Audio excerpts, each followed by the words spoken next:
Olá, eu sou Maria, técnica da Secretaria Municipal de Educação. Eu sou apaixonada pelo que eu faço.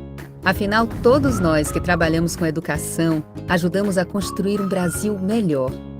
Temos um objetivo em comum: garantir o acesso de nossas crianças, adolescentes, jovens e adultos a uma educação pública com qualidade e equidade sem exceção. E esse objetivo depende do meu e do seu trabalho, mas também dos gestores de escolas, professores, estudantes e seus familiares, além da comunidade escolar. Enfrentamos grandes desafios na gestão da educação municipal, mas temos responsabilidade e vontade de acertar. As secretarias de educação garantem a formação continuada dos profissionais das escolas, conhecem a legislação, a área financeira, a administrativa e outros setores que fazem parte da gestão pública e também atuam em conjunto com as demais áreas da prefeitura. São muitas informações, dados e processos diariamente. Ainda bem que desde 2013 contamos com um sistema de gestão que facilita muito o nosso trabalho.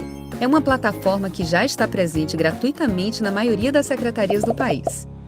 Estou falando do Conviva Educação, uma iniciativa da Undime em parceria com institutos e fundações.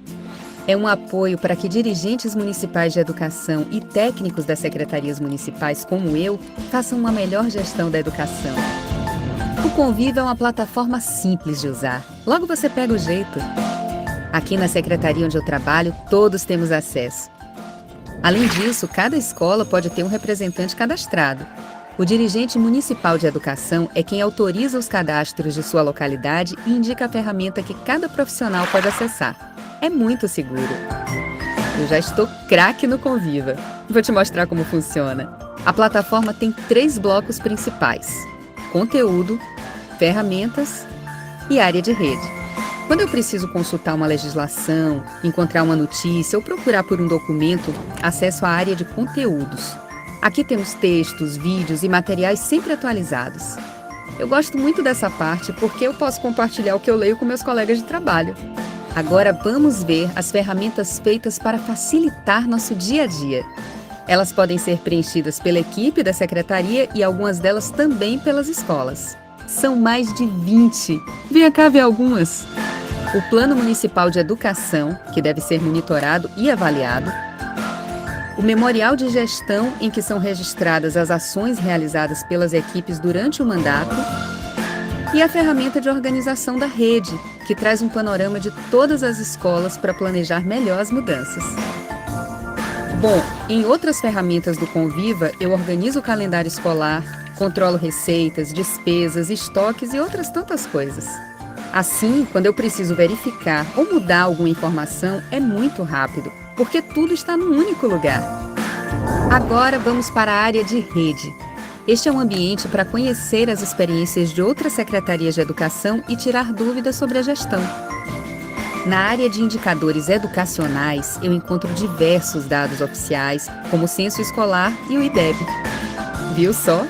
Com o Conviva, você tem como elaborar diagnósticos, planejar e executar políticas públicas. E quando surge alguma dúvida de como usar a plataforma, tem esse botão de ajuda que aparece em todas as páginas, além de um canal direto com a equipe de suporte. Gostou? Clique aqui, cadastre-se e aproveite os recursos do Conviva. Use a plataforma no seu dia a dia e contribua para a melhoria da educação no seu município. Sejam todos bem-vindos ao Conviva! Bom dia a todas, bom dia a todos. É com um enorme prazer que a gente inicia o nosso terceiro Café com Conviva de 2023. Esse terceiro encontro, né, com aí a participação da professora Maria Regina, nossa assessora técnica. Em nome da Undime, a gente gostaria de agradecer a participação de todos que aqui estão, dirigentes, técnicos, agradecer também o nosso corpo técnico, Vanelli, Joana, Pedro, Vânia, Simone, Margarete, Vilmar, Renato, professora Edneide, todos para que esse encontro pudesse acontecer. Sem muita delonga, eu vou passar a palavra para Maria Regina, que hoje com a gente vai conversar sobre o currículo à luz da BNCC, um olhar para a sala de aula. Então, Maria Regina, sinta-se abraçada por todos nós, seja muito bem-vinda e a palavra já está com você. Bom dia, Jéssica. Bom dia a todos que aqui estão. Prazer estar com vocês nessa sexta-feira, nesse Café com Conviva. Eu achei uma iniciativa fantástica. E o Conviva, essa plataforma, eu digo que ela é muito importante. Nós temos aí, eu sempre gosto de lembrar, vou aproveitar para puxar a brasa para a nossa sardinha aqui, que o ano que vem é ano de memorial da gestão.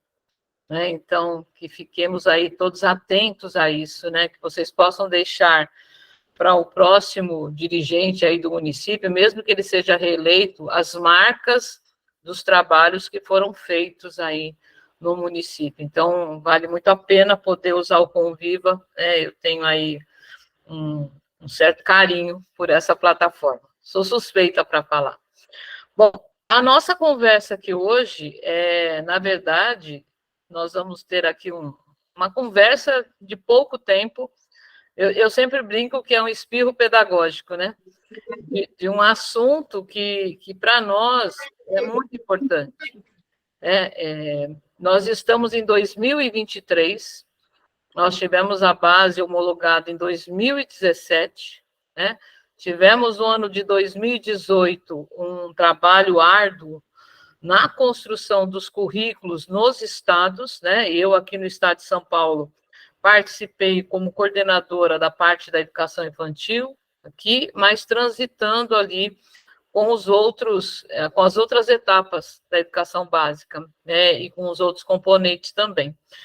Então, pensamos que ao final de 2018, quando nós estávamos perto de entregar o nosso currículo, e os demais estados também, né, para o Conselho Nacional, Conselho Estadual de Educação, para homologação, nós conseguimos entregar, mas logo em seguida nós fomos aí atingidos por essa avalanche que foi a pandemia da Covid, né? E eu sempre brinco que, apesar de passarmos por esse tempo sem ter o tempo necessário para um estudo aprofundado, nenhum documento que foi liberado, né, nenhuma resolução, deixou de lado a base nacional e o currículo. Então, a sensação que nós tínhamos nos municípios é que nós estávamos a 120 por hora e tendo que trocar um pneu. Né? Então, e isso ainda hoje é uma questão que nós precisamos olhar, porque nós temos a responsabilidade. Eu acho que aí entra uma questão que nós que somos servidores públicos, e a base não vem só para servidor público, a base vem para a educação básica nesse país, né?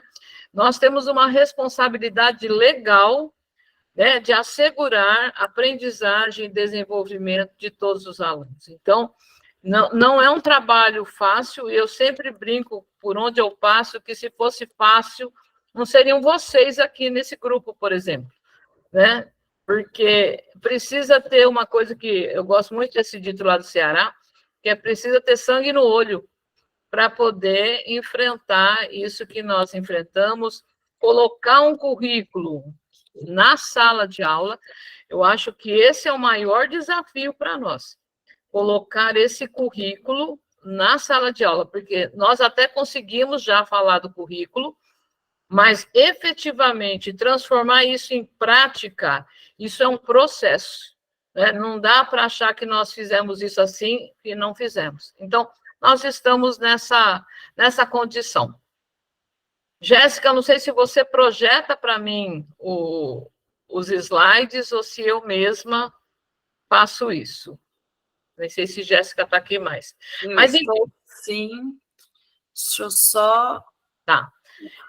Enquanto isso, o que eu fiz aqui para a nossa conversa? Eu peguei um pouco de dados que são nossos, recentes, que são dados do censo de 2022, então, bem pertinho nosso, aqui é o último resultado, que saiu agora no começo do ano, A Valdeísa está com a mãozinha levantada. Valdeísa, você quer falar? Ou foi acho que foi por engano, né? Então, eu fui pegando aí, vou trazer um pouquinho também de legislação, porque eu sempre gosto de marcar esse lugar que nós estamos, né? Eu sempre digo, nós todos que optamos pela educação pública somos servidores públicos, né? Sendo servidores públicos, nós não entregamos geladeira, fogão, carro, bicicleta, né? Que quando vai com defeito, você vai lá no Procon, vai na loja, você troca em 7 dias, aquela coisa toda. Nós estamos trabalhando com serviços, e esses serviços precisam ser serviços de qualidade, né? E se não for de qualidade, nós não estamos prestando o serviço que é apoiado aí, apoiado não, que é direcionado pela legislação. Então, Jéssica, obrigada, viu, Jéssica? Eu vou começar aqui a primeira parte, eu sempre gosto de trazer alguma coisa, a gente chama de momento cultural, né, deleite, mas eu gosto de alinhar esse momento deleite ao que nós estamos trabalhando. Eu trouxe aqui um pedacinho da canção do Beto Guedes, que é lá de 1981, se não me falha a memória. Então, é uma canção atemporal, né? E eu trouxe para a gente iniciar, Jéssica já está carregando aí para mim, por favor, Jéssica, o próximo. Eu peguei só esse trechinho, olha, vamos precisar de todo mundo, 1 mais 1 é sempre mais que 2. Para melhor juntar as nossas forças, é só repartir melhor o pão, recriar o paraíso agora, para merecer quem vem depois. Eu trago esse trecho porque eu estou, de alguma forma, amarrando ao novo contrato social da Unesco, que saiu o ano passado, né? Foi lançado ano passado, nós tivemos aí a grata satisfação de ter a live com o professor Antônio Nóvoa, né? Depois tivemos lá na cátedra da USP uma fala sobre esse material com o professor Cristóvão Buarque, que foi o brasileiro que participou.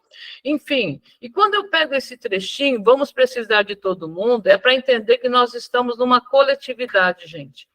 Né? Na perspectiva do Alberto Acosta, nós não estamos no viver bem, que é do individualismo. Nós estamos na perspectiva de bem viver, que aí nós trazemos a coletividade, a solidariedade, o compartilhamento para dentro da nossa fala, né? Então, se nós estamos aqui tratando em nível de Brasil, tem gente de todo lugar aqui, pode ser que tenham pessoas aqui que têm exemplos muito bacanas. Vânia, que prazer tê-la aqui, Vânia! Que bom, eu vou conhecendo algumas carinhas aqui. Muito bom, Vânia. E aí, pensando nisso, é que eu trouxe esse trechinho aqui para a gente poder refletir, né? Vamos precisar de todo mundo? Sim, gente.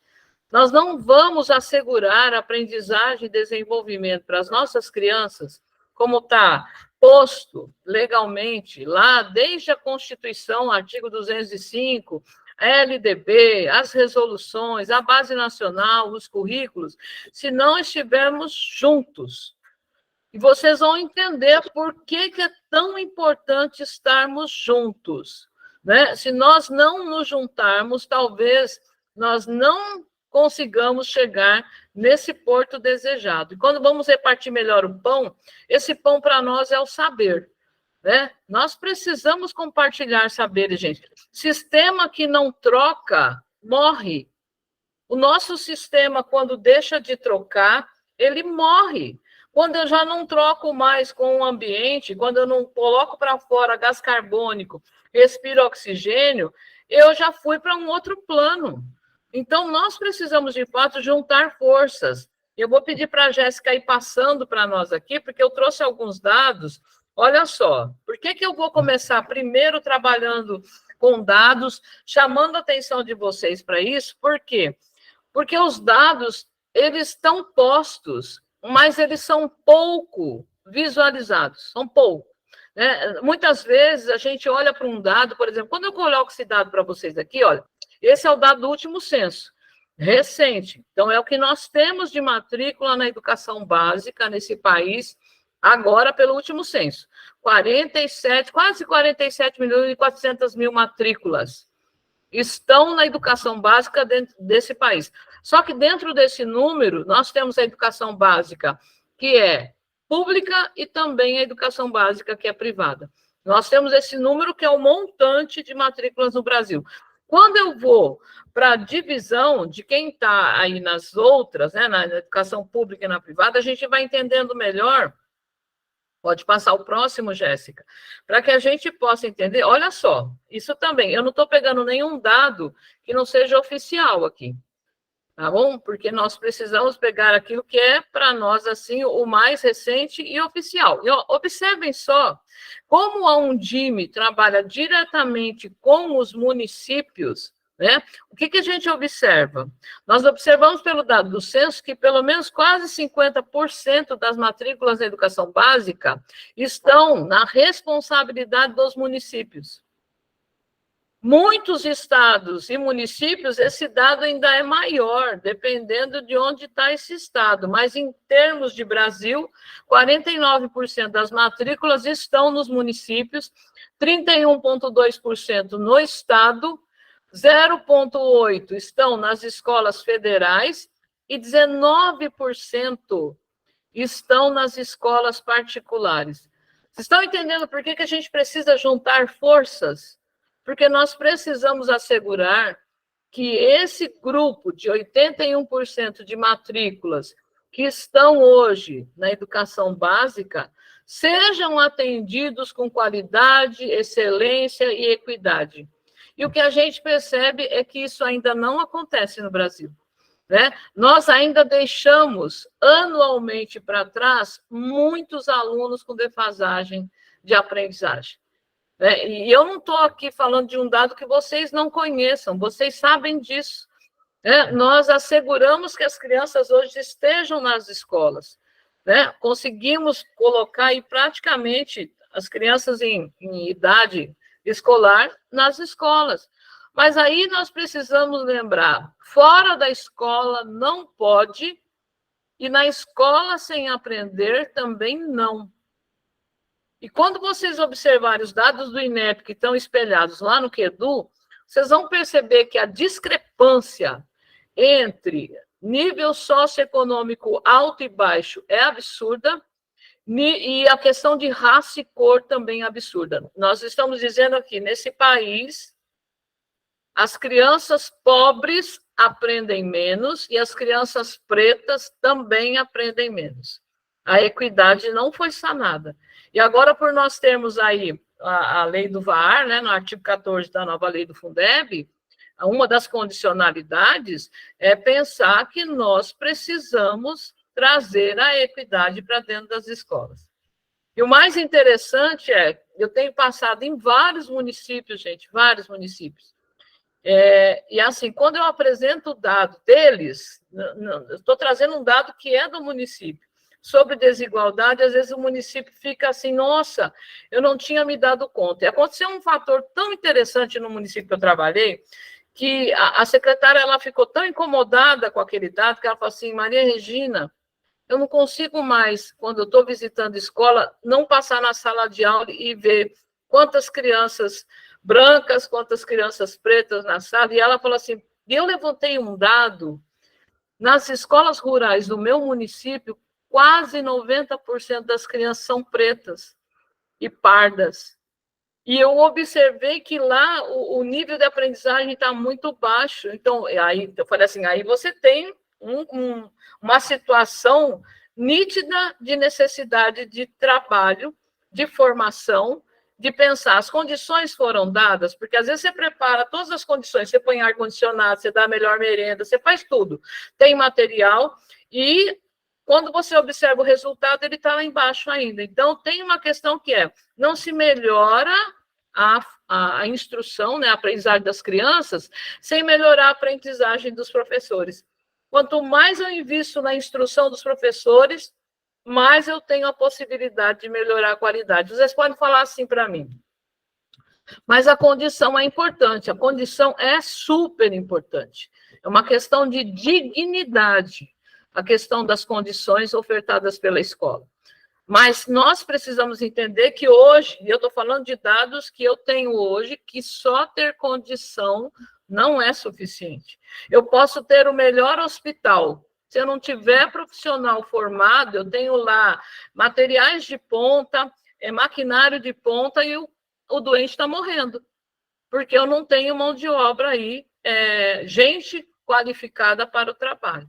Então, tem várias questões para serem, mas eu estou trazendo esses dados primeiro para a gente poder pensar assim, olha só, se nós temos hoje uma base nacional comum curricular, que lá no currículo diz que está assegurado aprendizagem e desenvolvimento para todos os alunos, nós precisamos entender qual é o lugar que nós precisamos atingir e atacar com força para que, de fato, o resultado aconteça. Como é que nós vamos investindo nos processos formativos, né, para que, de fato, a gente possa assegurar a aprendizagem de desenvolvimento. Isso agora é legalidade, gente. Não é? Antigamente, falava assim, expectativa de aprendizagem, direito de aprendizagem. Não tem para onde. Passa o próximo, Jéssica, por favor. Minha fiel escudeira aqui. Então, quando a gente vai olhando para esses dados, olha só, aqui eu peguei, eu só fiz um copia e cola do censo, para vocês entenderem que, olha, são 9 milhões de matrículas na rede privada, 38 milhões na rede pública. Vocês acham que, de fato, tem um interesse muito grande de fazer com que esse povo se torne um povo crítico, reflexivo, com conhecimento? Vocês acham que existe essa possibilidade?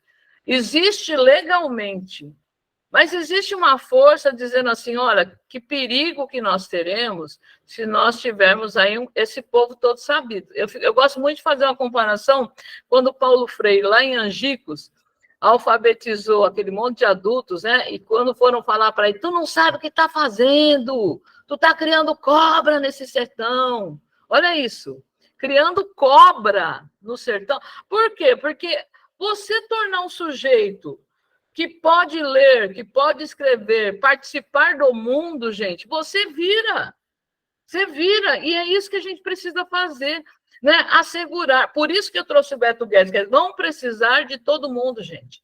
Todo mundo. Nós vamos precisar juntar força para falar assim, nós, na educação pública, nós somos a resistência nesse país. E por isso nós estamos aqui. Nós vamos fazer com que essas crianças, num nível socioeconômico pior, tenham condições de aprender. A escola vai ofertar a melhor educação para as crianças, porque é direito dela. Mas quando a gente faz isso, não é porque nós somos tão bonzinhos assim, não. É porque se não fizer isso, gente, nós teremos um problema sério nesse país. Já estamos com um problema sério no país, porque não se tem mão de obra qualificada para o trabalho, não é? Não se tem gente que possa contestar, isso é fake, isso é fato, não tem, não é? Nós tivemos aí situações horrorosas porque as pessoas não sabem, isso é um descritor lá do SAEB, distinguir fato de opinião. Nós temos hoje os adultos que não fazem isso, que não conseguem distinguir o que é fato e o que é fake. Então, vocês estão entendendo como um povo que não tem ação adequada se torna marionete na mão de gente que nem sempre tem boa intenção, né? Boa intenção, o inferno está cheinho. Então, vamos para frente aqui, porque eu quero chegar aqui no nosso tópico de hoje, mas aqui mais uma imagem, eu vou dizendo assim, eu começo com número e letra, e eu vou trazendo outros elementos que vão fazendo com que a imagem possa me impactar. Então, a quantidade amarela é a quantidade de gente na escola pública, a quantidade em roxinho ali na escola privada. Mas o próximo, Jéssica. Olha só, aí eu peguei o quadro da Tarsila do Amaral para a gente poder fazer esse exercício também de quantidade, né? Então, observem só, nesse quadro aqui, se não me falha a memória, tem 51 cabeças, que é o quadro operários. Se eu fosse juntar, pegar esse quadro aqui e falar assim, se fosse tratar da educação pública com essa quantidade, quantos estão na particular? Está lá, as 9 cabecinhas lá, na particular. O restante tudo na escola pública. Quem vai cuidar de quem aí? Quem vai dizer, faça isso, não faça aquilo? E quem vai falar sim, senhor, não, senhor? É a realidade. Por isso que a gente precisa, de fato, pegar esse touro na unha, né? E o touro é esse novo currículo, e aí eu preciso dizer uma coisa para vocês. Não fiquem imaginando que a Base Nacional é o documento mais lindo do mundo. Ele precisa de ajustes. Só que para fazer os ajustes, eu tenho que ter implementado o currículo. Para quando vier a revisão da base, eu possa fazer aí comentários lá na consulta pública mais direcionados àquilo que precisa ser realmente mudado, né? Melhorado, acrescido. A gente precisa trabalhar com esse documento, e eu digo, se esse documento conseguir chegar nas escolas, na sala de aula para os nossos alunos, a gente muda o resultado desse país. Né? Não vai mudar agora, mas as próximas gerações poderão ser gerações um pouco melhor, com o trabalho da educação pública, né? Que é o nosso trabalho. Passa o próximo, Jéssica, por favor. E aí, agora pode pôr o próximo, agora a gente vai entrar um pouquinho aqui no currículo, e eu fui trazendo coisas para dizer assim, por que a gente tem que ir lá e mergulhar? Porque nós temos 3 artigos na LDB. Eu vou falar dos 3 aqui, e depois a Jéssica vai passando. O primeiro artigo diz respeito a quem trabalha na secretaria. Quem me ouve por aí, mundo afora, sempre eu trago isso, para marcar o lugar onde nós estamos. Se eu estou na secretaria, eu tenho uma função. Se eu estou na escola, como diretor, coordenador, gestor, eu tenho uma função. Se eu estou na sala de aula, eu tenho uma função. Eu tenho que exercer isso.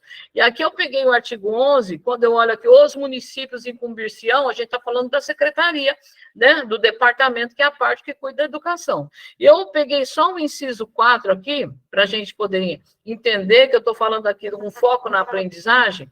Autorizar, credenciar e supervisionar os seus estabelecimentos de ensino, né? As escolas dele. O que isso está dizendo para nós? Que quando eu estou na secretaria, independente de eu ser supervisor ou não, posso ser um técnico. Quando eu visito escolas, eu tenho a responsabilidade de entender se aquela escola está com a política pública vigente acontecendo ou não. E se não tiver, temos que tomar providências. Não basta fazer um laudo, olha, a escola tal não fez ainda nenhum processo relacionado ao currículo, papapá. Não, porque papel vai ficar ali. Qual é a ação efetiva que eu faço para que, de fato, eu tenha certeza que eu vou ali começar a pensar quais são as ações para que essa escola tenha o currículo dentro da sala de aula, porque é direito do aluno. No artigo 12, eu vou falar da responsabilidade dos gestores. E os gestores, qual é a responsabilidade deles? Primeiro inciso que está lá, Jéssica pode pôr, vai falar da elaboração do PPP.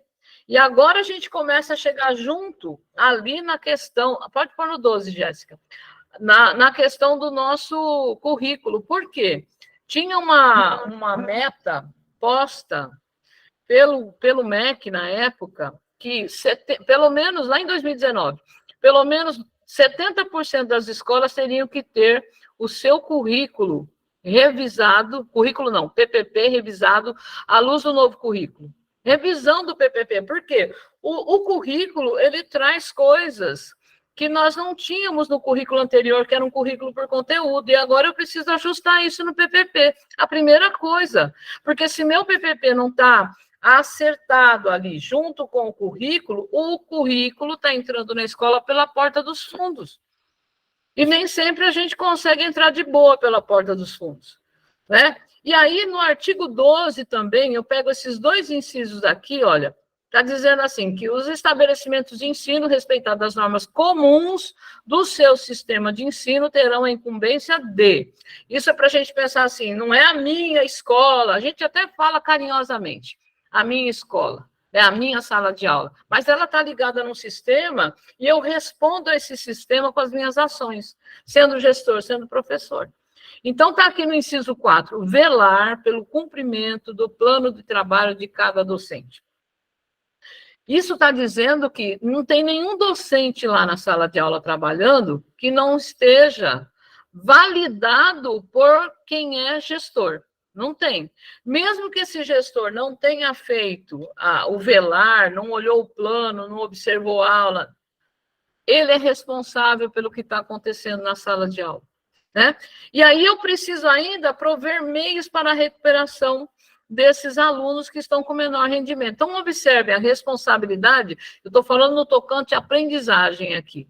Velar pelo cumprimento do plano de trabalho de cada docente, tá? E prover meios para a recuperação. Está aqui. Quando eu vou para o professor que está na sala de aula, vamos lá ver o que está acontecendo. Qual é a responsabilidade do professor? Artigo 13. Eu vou pegar o inciso que vai falar do verbo zelar. Pode pôr para mim, Jéssica, por favor? Então, aqui no artigo 13 está dizendo assim, os docentes incumbir-se-ão. Vejam que lá para o gestor, o primeiro artigo fala da elaboração do PPP. E aqui, no primeiro artigo, fala que o professor ele tem incumbência de participar da elaboração do PPP.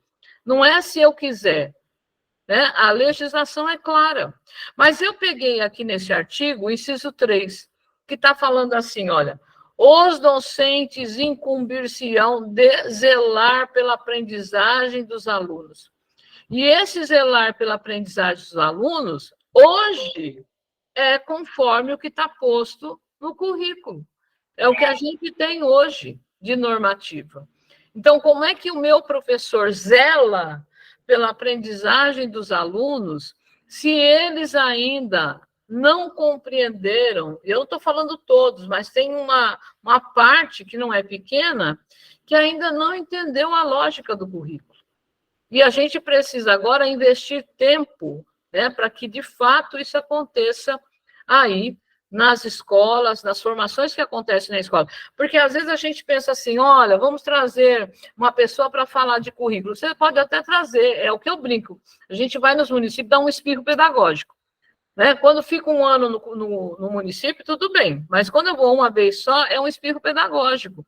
Quem vai dar conta é quem está responsável pela formação dos professores. Na escola, se a escola trabalha com a equipe gestora, com o coordenador, é ele que vai ficar responsável.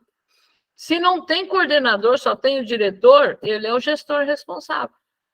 Então, mas que para eu poder fazer a formação dos meus professores à luz do novo currículo, eu também preciso ter entendido isso. Eu também preciso ter compreendido do que é que nós estamos falando. Então, está muito bem marcado, olha, a secretaria supervisiona, porque ela precisa dar respostas ao sistema. A escola, ela faz o quê? Ela vela e o professor zela. Tem aí um conjunto de verbos que vão dizendo, se eu fizer isso, se a secretaria supervisionar, se o diretor velar, e o professor zelar, a gente vai chegar num rumo que é da aprendizagem e desenvolvimento dos nossos alunos. Pode passar o próximo, Jéssica. E aqui, olha, nós vamos agora começar a entrar nessa história de currículo à luz da BNCC. Eu coloquei aqui só para a gente ter ideia, porque nós precisamos responder para nós mesmos assim. Se me perguntarem o que tem de diferente nesse currículo que tem agora, à luz da BNCC, e o anterior, como é que a gente responde? E uma forma simples é entender. Nós tínhamos um currículo por conteúdo, e agora a gente tem um currículo por competência. O que isso muda? Muda o foco. Né? Num currículo por conteúdo, o foco está nos conteúdos. A gente tinha preocupação de ver se tinha dado tudo que estava lá no livro didático, enfim. Hoje, a gente está descartando o livro didático de jeito nenhum. Nós não estamos descartando o livro didático, ele é um recurso. Mas eu estou dizendo que hoje o foco está no sujeito e nas relações. O currículo que eu tinha ajudava a interpretar o mundo por meio dos conteúdos, e hoje eu não descarto o conteúdo está dentro desse currículo, por competência. Mas o meu foco é que eu preciso formar esse sujeito hoje para agir no mundo, promover transformações com base nos direitos humanos. A base é muito assertiva nisso. Não é formar para qualquer jeito. Né? Não é agir no mundo de qualquer maneira, porque eu posso falar assim, vou acabar com a pobreza no mundo, vou lá, vou exterminar os pobres. Aí eu não estou de acordo aos direitos humanos. Né? As ações, eu quero agir no mundo a partir dos direitos humanos. né? E a base vai me dando aí condições de poder formar esse sujeito para aquelas 10 competências gerais. Vocês estão entendendo que nós temos aqui, ao longo da educação básica, formar esse sujeito que, ao final do terceiro ano do ensino médio, ele precisa ter carregado todas essas competências. E ou para o mundo do trabalho ou para a universidade. Mas ele precisa, de fato, de ter essas 10 competências gerais, né? Então, se eu consigo responder o que é esse currículo que nós temos hoje à luz da BNCC, que eu vou formar um sujeito para agir no mundo, e não só para interpretar o mundo, nós temos aí a possibilidade de ousar. Só que para ousar, eu preciso ter repertório, né? Porque se eu não tenho repertório, não tenho mobilidade para agir. Eu fico de mãos atadas, porque para onde eu vou? O que eu faço? Eu não tenho. Agora, quando eu tenho repertório, a gente brinca com esse currículo aí de diferentes formas, né? Eu não sei se tem alguma pergunta aí, Jéssica, ou se a gente faz um bloco daqui a pouquinho de perguntas, para eu poder caminhar um pouquinho mais com essa parte. Acho que eu vou caminhar um pouquinho mais e depois eu abro. Pode, porque assim, a única pergunta que a gente teve foi sobre como a gente conseguiria esses dados planilhados por município. Então, a indicação é, de fato, usar o QEDU, né? Porque o QEDU, ele faz essa abordagem por município, assim como por estado também. Verdade. Ainda dá para fazer dado comparativo. Vale muito a pena. Obrigada, Jéssica. Pode pôr o próximo, Jéssica, por favor. E aí, olha, o que eu peguei? Como a gente está falando de um material que vem à luz da BNCC, que é o currículo, nós precisamos entender que o que aconteceu aí desde a homologação da base, né, com a resolução 2 que implanta a base, a resolução 2 não implementou, ela implantou a base. Por que implantou? Porque nós não tínhamos base nacional. Os currículos foram implementados. Por quê? Nós já tínhamos um currículo antes. Ele só mudou. Nós temos agora um currículo por competência. Então, para que, de fato, essa base nacional, via currículo, pudesse ter força para chegar nas escolas, outras resoluções foram necessárias.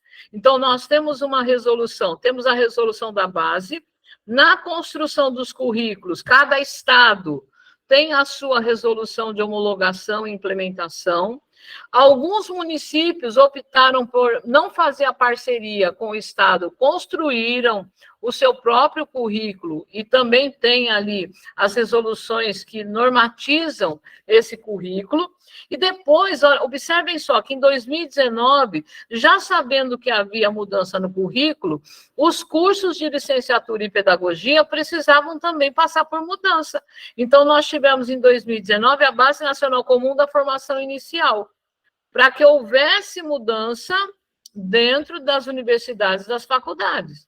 Isso aconteceu? Ainda não, como deveria. Nós estamos ainda precisando que isso, de fato, aconteça, porque se não mexer na formação inicial, os municípios estão gastando muito tempo na formação inicial, porque a gente observa hoje que tem muito município fazendo formação inicial. Aquilo que ele precisava chegar no município, como professor, ele não chega, e o município tem que ali fazer a formação, né? Depois nós tivemos, em 2020, a Base Nacional da Formação Continuada. Gente, essa aqui nos interessa muito, porque se eu olhar para a Base Nacional da Formação Continuada, eu vou perceber que lá já tem quais são as competências que os professores precisam ter, e quais as habilidades de cada uma dessas competências. Então, isso auxilia o processo formativo que é feito pelo coordenador. Então, esse documento ainda não está tão divulgado como deveria. Nós tivemos uma live o ano passado com o professor Naumar e com o professor Luiz Miguel falando desse documento, mas ele precisa ser mais aprofundado, né? Assim como nós estamos aprofundando no currículo dos alunos, a gente precisa aprofundar no currículo dos professores, para saber o que um professor hoje, para trabalhar com esse currículo, precisa ter. E lá está assim, bem distinto, o que é ligado a conhecimento profissional, prática profissional e engajamento. E, por último, nós temos o parecer 4 de 2021, que é a BNC do diretor escolar. E nessa BNC vai falar do quê? Vai falar das competências do diretor e das suas atribuições. Quando eu olho para a base da formação continuada, o que a gente percebe? Na base da formação continuada, nós temos uma lógica muito parecida com a lógica do currículo, que tem lá competências do professor e as habilidades que ele precisa desenvolver. Né? Então, nós estamos aqui com alguns documentos que nós, enquanto gestores, professores, enfim, independente do lugar que você está, você precisa ter conhecimento da base legal. Inclusive, é uma das habilidades postas lá na formação continuada que o professor conheça a base legal, para que ele possa entender o que é que ele faz. Para a gente não ter professor que, não por maldade, eu sou a maior defensora dos professores, não por maldade, mas às vezes ele fecha a porta da sala de aula e fala assim, aqui a pedagogia tem meu nome, e eu faço do jeito que eu quero, e não é assim. A gente sabe que não é assim, mas quando ele desconhece, às vezes ele tem atitudes que não são as atitudes que nós gostaríamos de um professor. Mas não porque ele quer fazer isso por maldade, é por desconhecimento. Vamos para frente, Jéssica. Então, aqui nós vamos dar um mergulho na BNC. E eu vou colocar aqui para vocês, por que eu coloquei um mergulho? Porque nós tivemos aí momentos de colocar o dedinho, ver se está frio, se está quente, se eu mergulho, se eu não mergulho, se eu gostei dessa água, se ela é turva, se ela é verdinha. E agora a gente vai precisar, de fato, mergulhar. Né? E por que eu estou falando que a gente precisa mergulhar de cabeça na BNC e no currículo?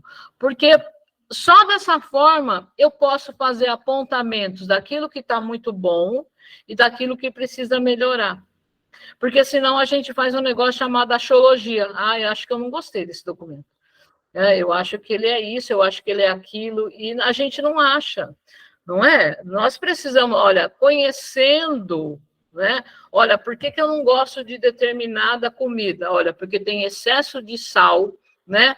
Não tem nutriente nenhum, só vai fazer com que eu adoeça. Eu tenho lá, olha, não vou tomar refrigerante por isso. Não é porque eu não gosto, é porque, de fato, ele tem elementos que vão prejudicar a minha saúde. Então, por isso, eu prefiro um suco de laranja, um suco de limão. Né? Então, de fato, conhecer me dá a possibilidade de falar assim, não quero, ou quero essa parte precisa melhorar.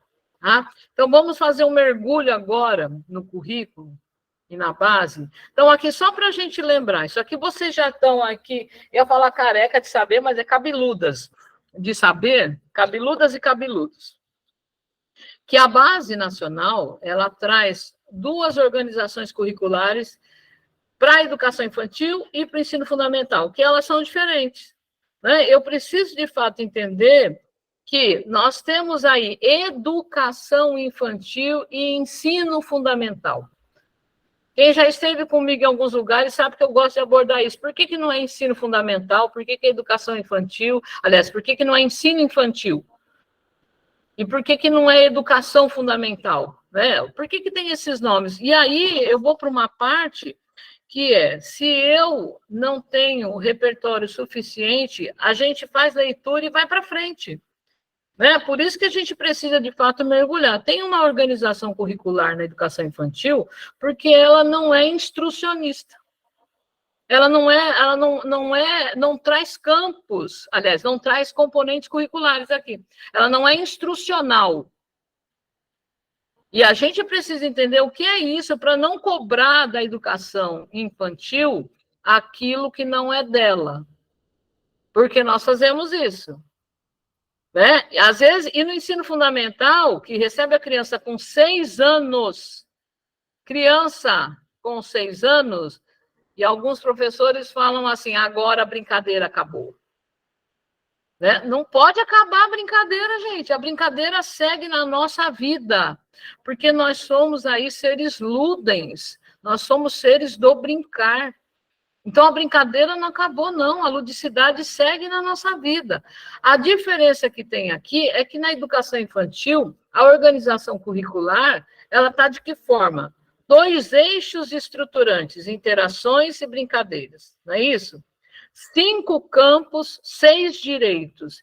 Em cada campo, uma quantidade de objetivos de aprendizagem. Isso significa que lá na educação infantil, nós não trabalhamos com o termo habilidade.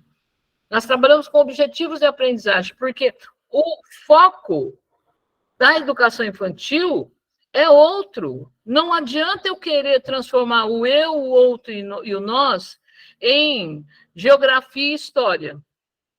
Não adianta eu querer transformar corpo, gesto e movimento em educação física.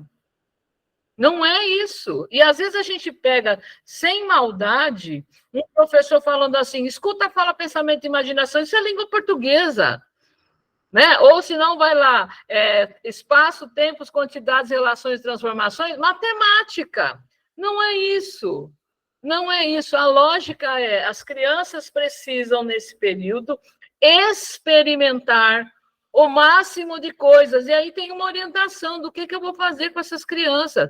Não é para sentar um atrás do outro, para aprender a ler e escrever, gente. Se nós fizermos o que está posto no currículo da educação infantil, que são os prelúdios da alfabetização, a professora Elvira já deve ter abordado isso com vocês, e acho que na live que eu fui mediadora, ela também falou sobre isso. Se nós trabalharmos com os prelúdios da alfabetização, se essa criança desenha, se essa criança se movimenta, se essa criança canta, se ela está envolvida no mundo letrado aí, de diferentes gêneros, mas não com a incumbência de ter que alfabetizar lá, essa criança chega preparada para a alfabetização. A própria base tem um trechinho que vai falar sobre isso. E, às vezes, tem uma confusão, né? O professor fica cobrando lá da educação infantil coisas que não dá para a educação infantil entregar. Então, quando eu estou fazendo o processo de transição da educação infantil para o ensino fundamental, eu tenho que trazer esses 2 professores para conversar. O professor que está lá no ensino fundamental, anos iniciais, ele precisa entender a lógica da educação infantil. Por que tem 2 eixos? 2 eixos, interações e brincadeiras. Porque por meio das interações, e quanto melhor essas interações, melhor sujeito eu me formo. Porque é na interação com o outro, nós somos seres gregários, a gente não se desenvolve se não for com o outro. Qual é o medo que nós temos hoje? É que as crianças estão pregadas na chupeta eletrônica, não é? Que é o celular. Não desenvolvendo empatia.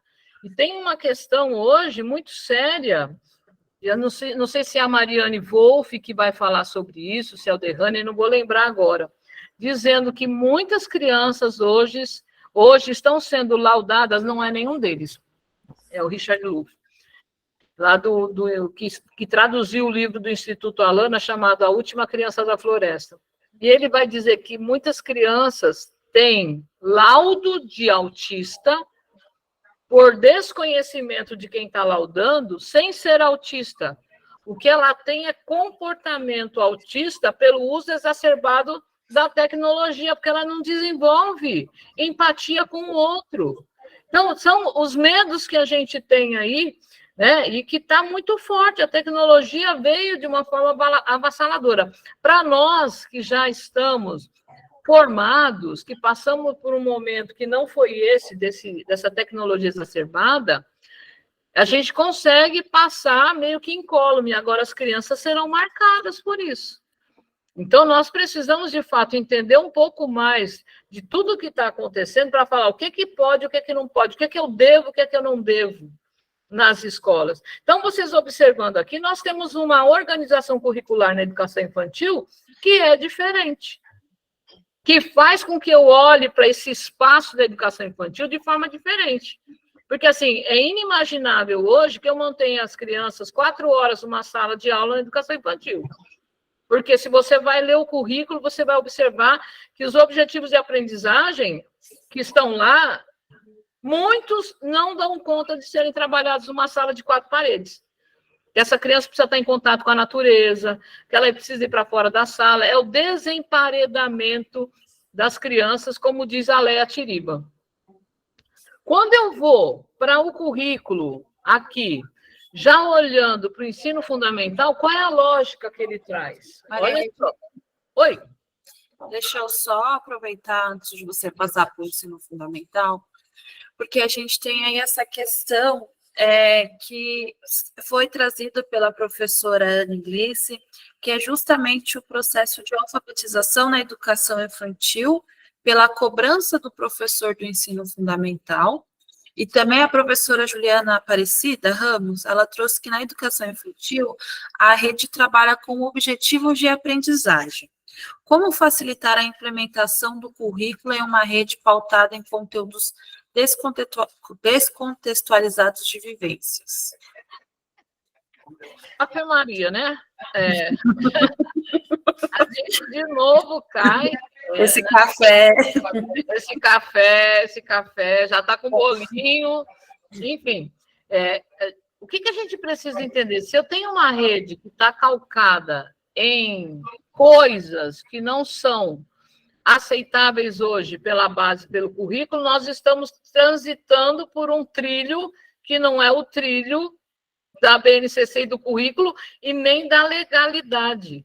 Porque existe, assim, por conta dos resultados lá do IDEB, no 5º ano, existe uma pressão desde a educação infantil para que essas crianças sejam alfabetizadas. Agora, vou dizer uma coisa para vocês.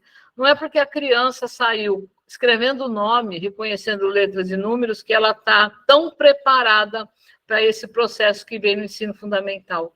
Então, de fato, conhecer, porque assim, quando a gente conhece o currículo e entende a lógica dele, você vai falar assim, então não dá para fazer desse jeito. Né? E se tem uma cobrança aí, é uma cobrança equivocada. É uma cobrança equivocada, porque está colocado lá na base que é para o 1º e 2º ano a questão da alfabetização. E ainda vou dizer mais, gente.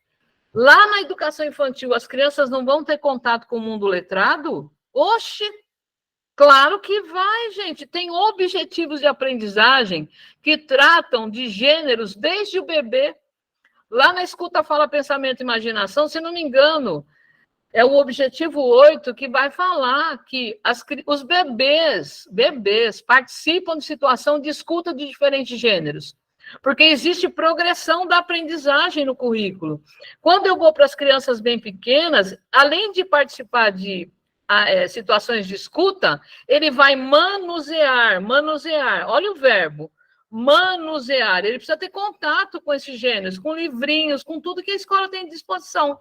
Quando ele vai lá para 4 e 5 anos, as crianças pequenas, o que está escrito? Que ele vai selecionar, é o mesmo objetivo, é o objetivo 8, mas ele tem uma progressão a partir da idade dessas crianças. Então, a criança está imersa no mundo letrado, gente.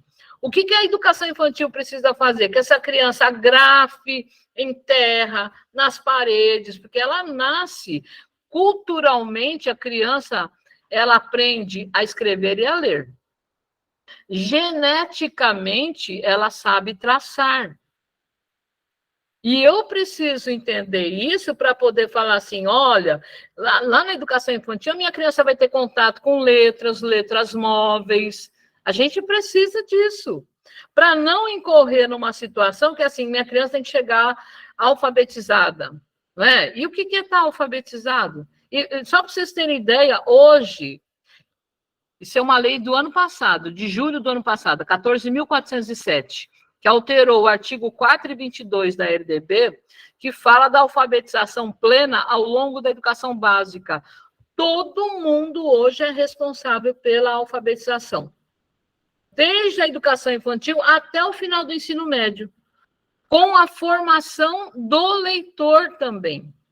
Então, nós temos hoje, assegurado por lei, que qualquer professor tem a responsabilidade de assegurar a alfabetização plena, desde onde ele está. Se eu estou com um bebê, ele tem que ler muito para essa criança, ele tem que cantar. A criança está imersa nesse mundo. A gente não vai tirar a criança desse mundo, não. Mas eu preciso entender onde é que eu coloco força. E aí eu vou entender isso a partir da lógica do currículo. Qual é o objetivo de aprendizagem que está destinado para os bebês?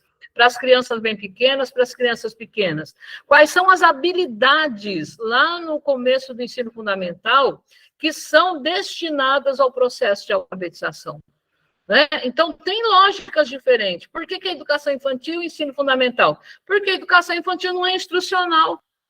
Ela é de experiências, de vivências, de criança em contato com a natureza, de criança que se suja na escola, não é? E a gente precisa entender isso. Por que é tão forte isso hoje, gente? Se nós não tivermos aí o resgate da natureza envolvida nos processos de aprendizagem, nós não teremos gente lá na frente que proteja a natureza, estaremos todos desprotegidos.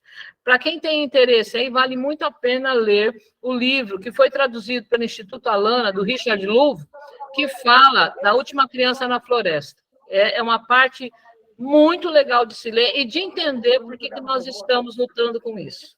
Vamos para frente, Jéssica. Antes de passar, deixa eu só aproveitar aqui para fazer uma propaganda, né? Dentro da plataforma Conviva hoje, a gente tem um curso com o Instituto Alana, que é o curso TINIS, que ele vai trabalhar com a pedagogia da terra. E tudo isso que a gente está falando aqui sobre a importância da criança viver como criança, todos a etapa da vida dela como criança, a gente trabalha justamente com essa questão de como levar a pedagogia da terra para as escolas. Então, aí a gente deixa como recomendação para vocês o curso TINIS, que está aberto para qualquer quiser dentro da plataforma Conviva, não somente para os usuários, tá bom? Então, esse é o nosso convite, e eu já faço para frente e também reforço que essa live também, esse encontro, o Café com Conviva, ficará, sim, gravado e disponibilizado na plataforma para vocês.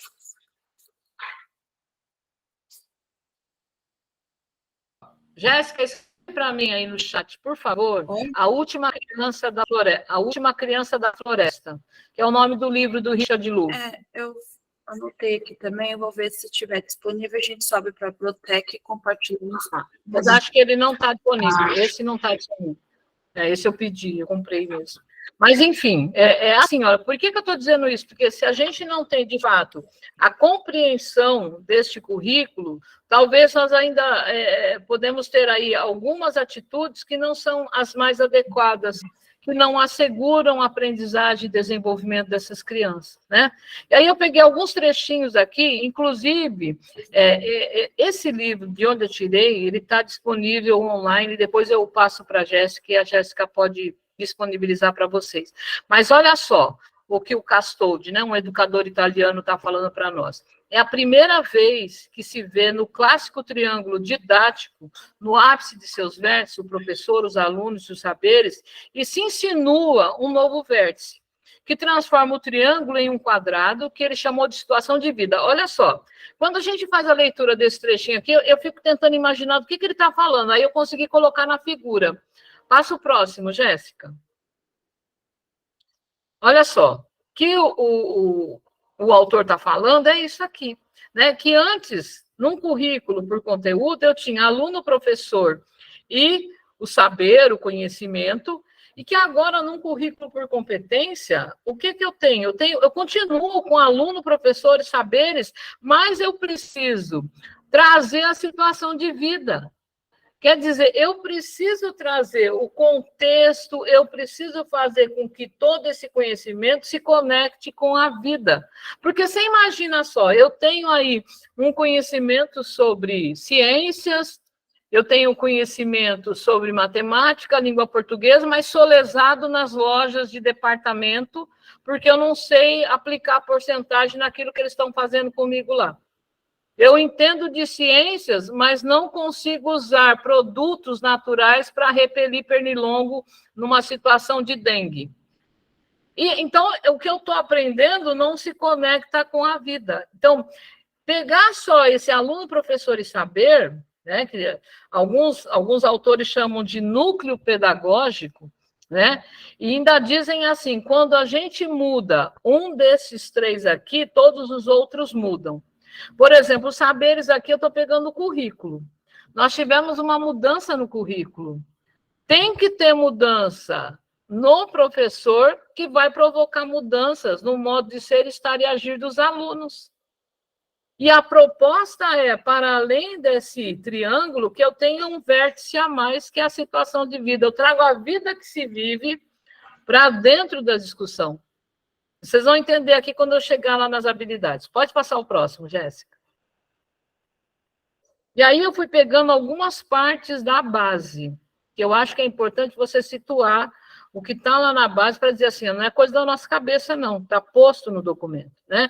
Então, está dito assim, a Base Nacional Comum Curricular é um documento de caráter normativo, é lei. Não dá para falar gostei, não quero usar. Não dá, é lei, né? Normativo, que define o conjunto orgânico e progressivo de aprendizagens essenciais que todos os alunos devem desenvolver ao longo das etapas e modalidades da educação básica, de modo que tenha assegurado seus direitos de aprendizagem e desenvolvimento em conformidade com o que preceitua o Plano Nacional de Educação, né? A Lei 13.005, que o ano que vem já faz 10 anos. Né? E que muitas metas de lá não foram cumpridas. Mas eu preciso pegar esse trechinho lá da página 7, do início da base, e eu, aqui, enquanto profissional da educação, falar assim, o que eu entendi desse trecho? E aqui a gente vai para um descritor do SAEB, onde as crianças se saem muito mal, que é retirar a informação implícita do texto. Aqui tem informações implícitas. E se eu não tenho repertório suficiente, eu não consigo explicar com as minhas próprias palavras o que isso está dizendo. Eu consigo, olha, a Base Nacional é um documento de caráter normativo. Tudo bem, é legal, né? É lei, tem que cumprir. Define o conjunto orgânico e progressivo de aprendizagens essenciais. O que será isso?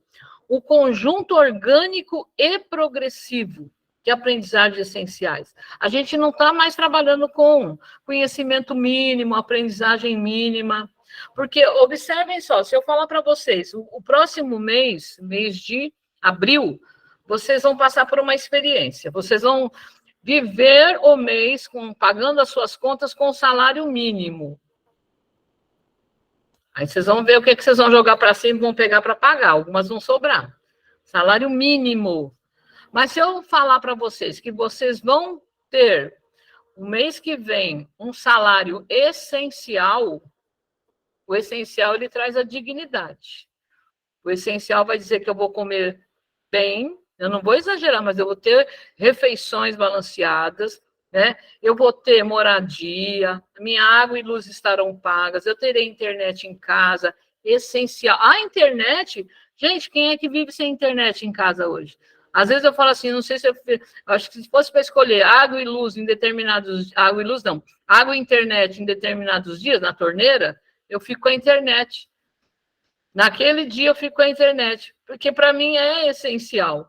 Né? Mas eu estou dizendo isso para vocês porque entre o que é mínimo e o que é essencial tem uma diferença grande. Hoje se tem salário mínimo, não se tem salário essencial.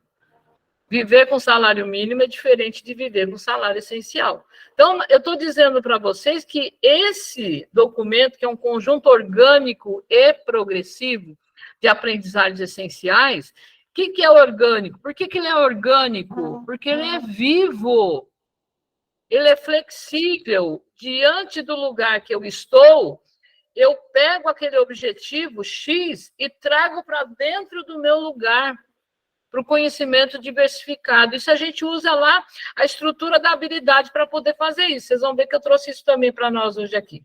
Por que ele é progressivo? Porque eu estou falando aqui de questão que um exemplo que eu dei agora há pouco, lá no objetivo 8 da educação infantil, você consegue ver a aprendizagem progressiva olhando para a faixa etária das crianças. Né? Uma vai participar de situação de escuta, outra vai manusear diferentes gêneros, o outro vai selecionar a progressão de acordo com a faixa etária das crianças. Né? Então, eu tenho que entender que lá, quando a criança está com 4 de 5 anos, ele já participou de várias situações de escuta de diferentes gêneros. Ele já manuseou. Tanto é que hoje ele tem condição de falar, eu quero esse aqui e não quero esse. Ele pode selecionar. Então, olha que bacana poder compreender isso, né? E essas aprendizagens essenciais, onde é que elas se encontram? Essas aprendizagens essenciais lá no currículo. Onde é que eu consigo ir lá e falar assim, olha, isso aqui é uma aprendizagem essencial. Onde é que eu vejo isso? Né? Nós vamos caminhando aqui, vocês vão entender um pouquinho mais sobre isso. E aí eu estou falando que todos os alunos devem, não é que eles podem, todos os alunos devem desenvolver ao longo das etapas. Então, a possibilidade de acreditar num sujeito de potência, gente. Eu acho que tem, lá na base da formação continuada, tem uma das habilidades que é elaborar objetivos de aprendizagem desafiadores. Eu falei, por que essa palavra caiu lá como uma habilidade do professor? Desafiador.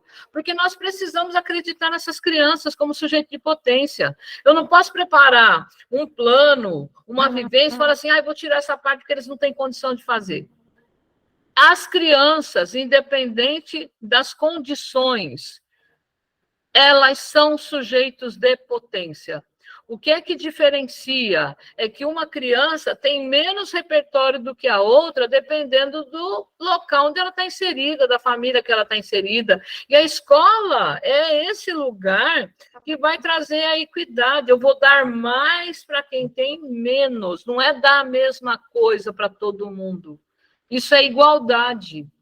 A gente precisa ir para o processo de equidade. Equidade é dar mais para quem tem menos, é reconhecer, é saber quem são os seus alunos para falar, para esses aqui eu preciso de X, mas para esses aqui, X mais Y. Né? A quantidade de horas nas escolas ainda é inadequada, a gente sabe disso, precisamos ampliar. Por isso que tem uma proposta de educação integral, em tempo integral também. Né? Nós precisamos ir pensando sobre essas questões. Podemos ir para frente, Jéssica. Não sei se você tirou da tela aqui, mas não tem problema, não. A gente vai caminhando aqui. Nós estamos fazendo um resgate porque eu quero chegar, de fato, na parte da gente ir lá no miudinho do currículo. E aqui mais um pedacinho, eu fui pegando alguns pedacinhos e colocando a palha, depois vocês podem ir lá verificar. Né? Então, ao longo da educação básica, na educação infantil, no ensino fundamental e no ensino médio, os alunos devem desenvolver as 10 competências gerais. Não tem como. É devem, não é podem. Só que a gente ainda não conseguiu colocar esse devem aí, como se deve fazer, né? Que pretendem assegurar como resultado do seu processo de aprendizagem e desenvolvimento uma formação humana integral. Sabe a música do Titãs, A Gente Não Quer Só Comida?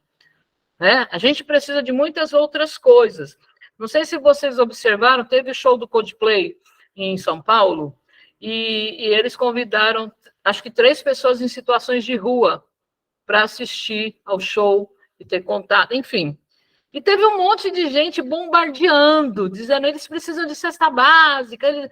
Gente, pelo amor de Deus, quando você priva um povo da arte e da cultura, você põe para morrer, porque o mal não se combate com o bem, o mal se combate com o belo, e o belo vem por meio das artes.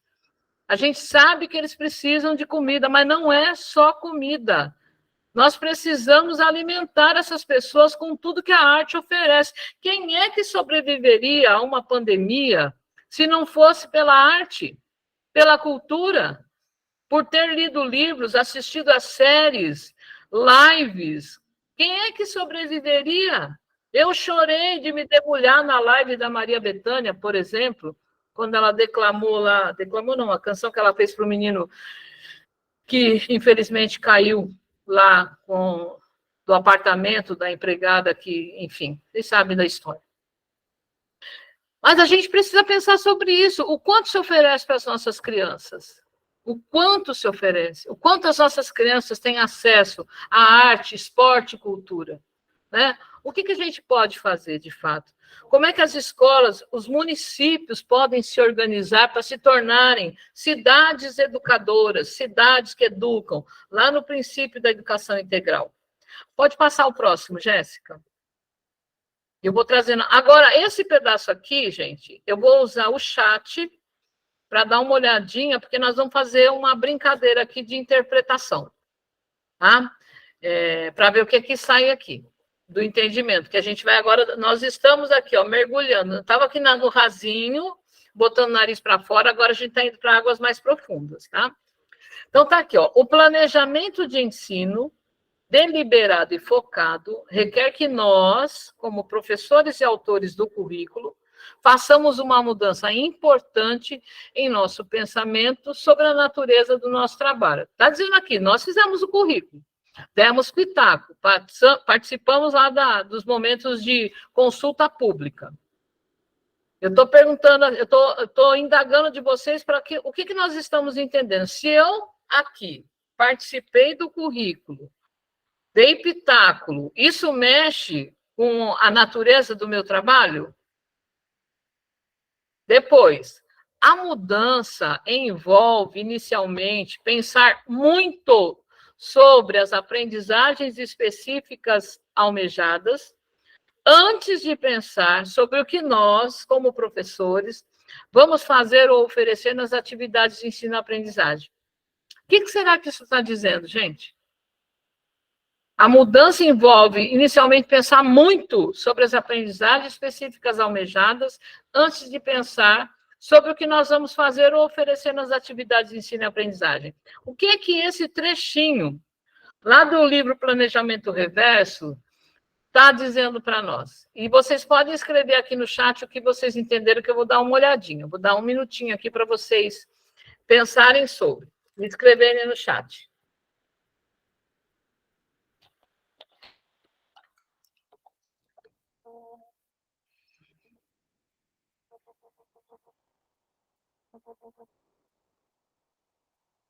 Isso mesmo, planejamento para a compreensão, Josélia. É que eu estou com o capítulo só do planejamento reverso aqui.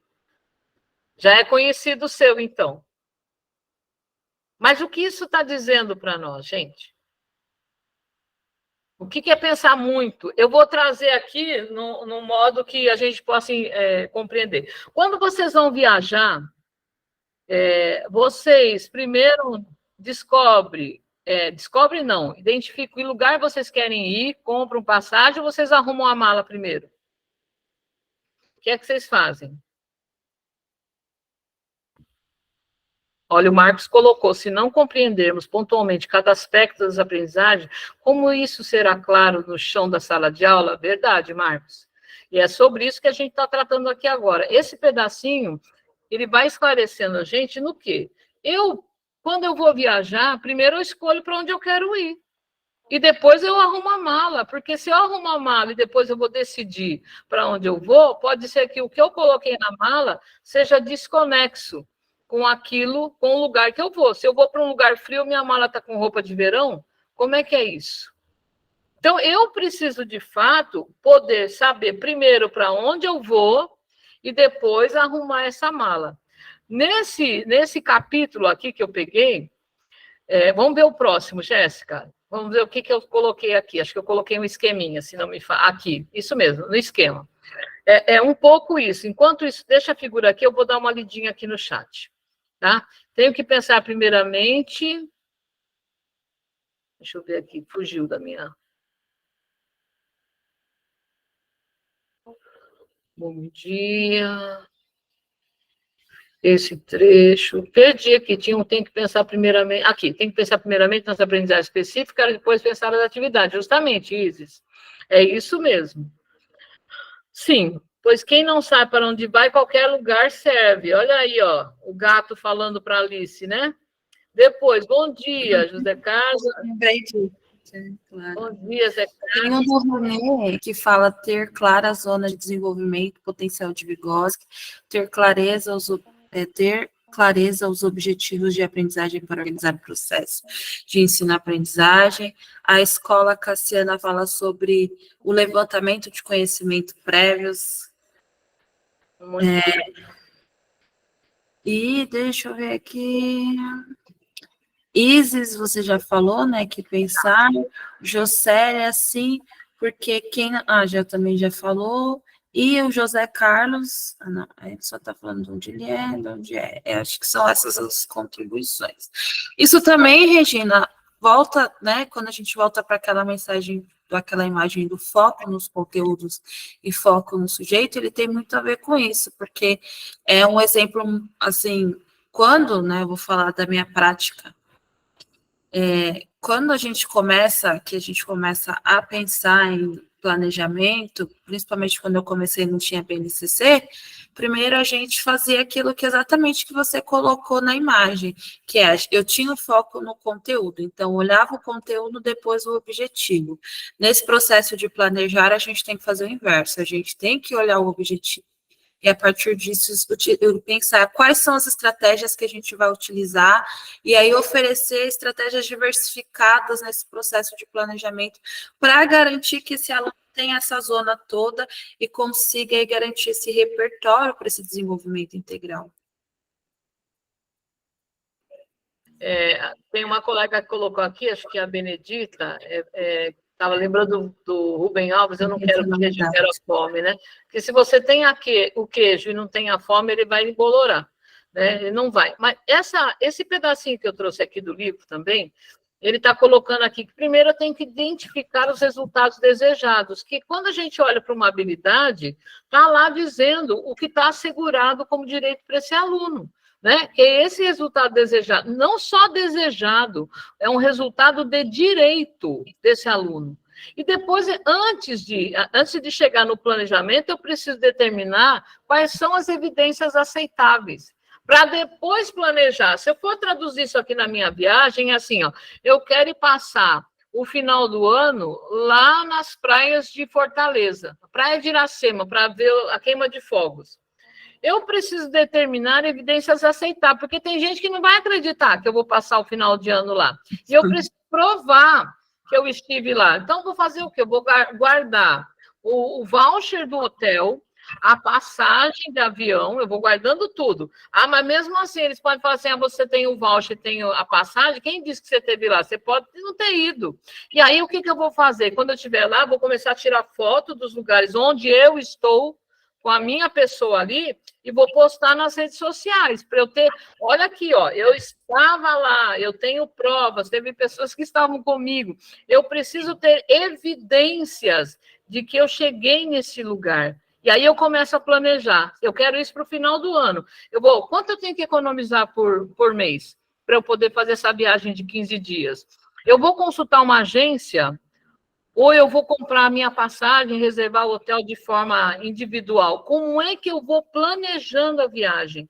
Então, vocês observem que, primeiro eu identifico, agora voltando para a escola, primeiro eu identifico onde o aluno tem direito de chegar, eu vou determinar quais as evidências que eu, professor, tenho que esse aluno chegou nesse lugar, e agora eu começo a planejar. Quais são as estratégias que eu vou usar? Olha, eu vou trabalhar com projetos, vou trabalhar com sequências didáticas. Quais modalidades eu vou usar para poder chegar com esse aluno no lugar que é de direito dele hoje? Pode passar o próximo, Jéssica. O anterior. Acho que não é esse ainda, não. É? Não é esse. Aqui. Então, olhando agora, eu estou só pegando algumas coisas que estão lá, trechinhos que estão lá na base, né? Então, as habilidades expressam as aprendizagens essenciais que devem ser asseguradas aos alunos dos diferentes contextos escolares. Para tanto, elas são descritas de acordo com uma determinada estrutura. Então, a aprendizagem essencial, se eu falar, vão até o currículo de vocês e pincem aí algumas habilidades essenciais. Onde eu iria? Eu iria lá no componente curricular, né? Vou lá em História, no 3º ano, tem lá aprendizagens essenciais que estão definidas como direito para essas crianças. Não dá para a gente fugir mais do direito que essa criança tem de aprendizagem. Pode passar o próximo, Jéssica. E aqui, olha, agora a gente vai entrando, olha, nós estamos entrando aqui para chegar perto da sala de aula. A estrutura da habilidade, Isso aqui, quando o professor compreende, facilita o modo como ele vai planejar. Porque isso aqui também está lá na base, não fui eu que inventei a estrutura. Eu só fui tirando isso aqui da base.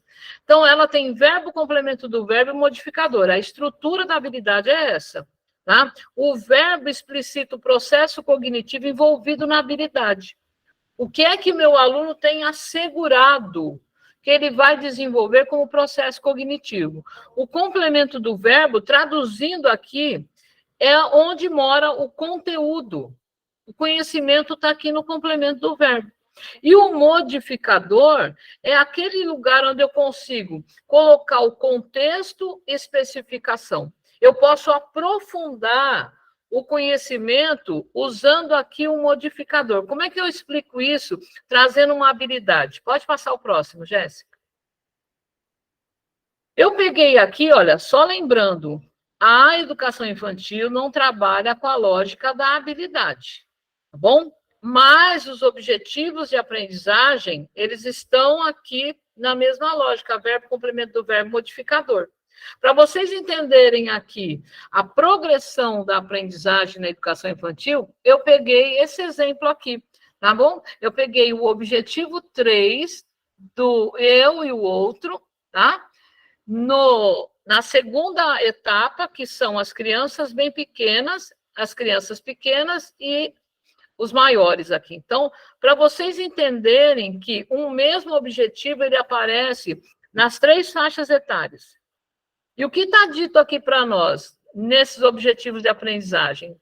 O primeiro, que são lá para os bebês, está escrito assim, que eles têm direito de interagir ao explorar espaços, materiais, objetos e brinquedos com crianças da mesma faixa etária. Como é que eu trabalho isso na minha vivência, espelhado ali no meu plano de trabalho? Como é que eu faço? Está assegurado que o meu bebê, que as minhas crianças de 0 a 1 ano e 6 meses, têm o direito assegurado de interagir, de explorar espaços, materiais e objetos com crianças da mesma faixa etária e com adultos. Isso aqui já disse, o verbo é interagir, o que eu vou fazer? Eu vou contar historinha aqui? Não é isso. Eu tenho que ver quais são os espaços que esse lugar oferece para eu colocar essas crianças, não necessariamente o quadrado da sala de aula.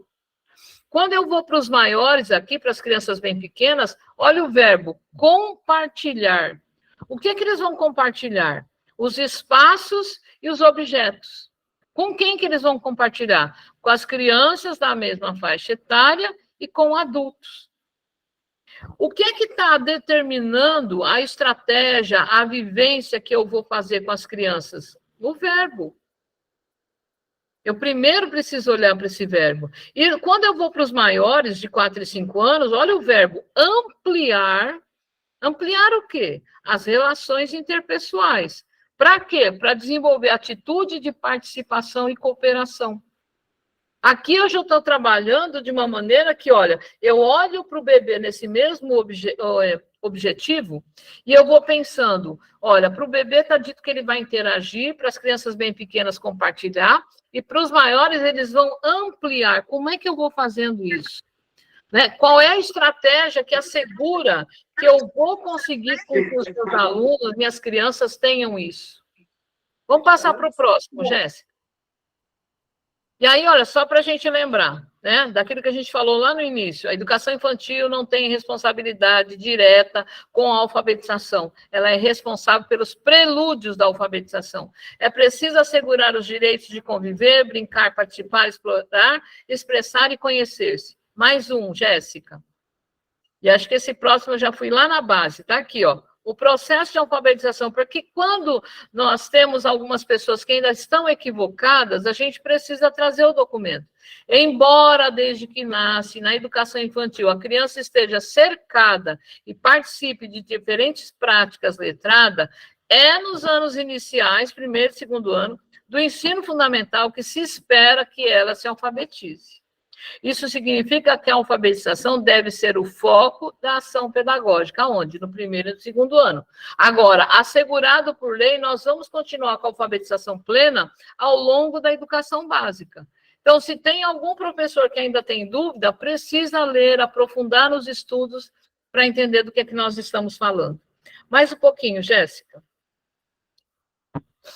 E aqui, olha, de novo, olhando para a educação infantil, é importante promover experiências nas quais as crianças possam falar e ouvir, potencializando sua participação na cultura oral, pois é na escuta de histórias, na participação em conversa, nas descrições, nas narrativas elaboradas individualmente ou em grupo e nas implicações com as múltiplas linguagens que a criança se constitui ativamente como sujeito singular e pertencente a um grupo social. Desde cedo, a criança manifesta curiosidade com relação à cultura escrita, ao ouvir e acompanhar a leitura de textos, ao observar os muitos textos que circulam no contexto familiar, comunitário, escolar, ela vai construindo sua concepção de língua escrita, reconhecendo diferentes usos sociais da escrita dos gêneros fortes e portadores, também na base. Né? A responsabilidade da alfabetização está na educação infantil? Não, mas ela está mergulhada nesse mundo letrado. Tem lá alguns objetivos que vai falar que ela vai distinguir número de letras, ela vai conhecer letras, mas o processo é responsabilidade do primeiro e segundo ano. Mais um pouquinho, Jéssica. E aí, no ensino fundamental, nós vamos passear por algumas aqui, pode passar, Jéssica. Vamos lá? E aqui, de novo, eu só peguei aqui para a gente poder entender que tem diferença da língua portuguesa para os demais componentes curriculares, porque a língua portuguesa vai tratar de práticas de linguagem, objeto de conhecimento e habilidade. Pode passar o próximo, Jéssica. E aqui, nos outros, eu peguei aqui ciências e matemática, né? Entendendo que nós temos unidade temática, objetos de conhecimento e habilidades, né? Nós vamos focar um pouquinho mais nas habilidades. Pode passar o próximo, Jéssica.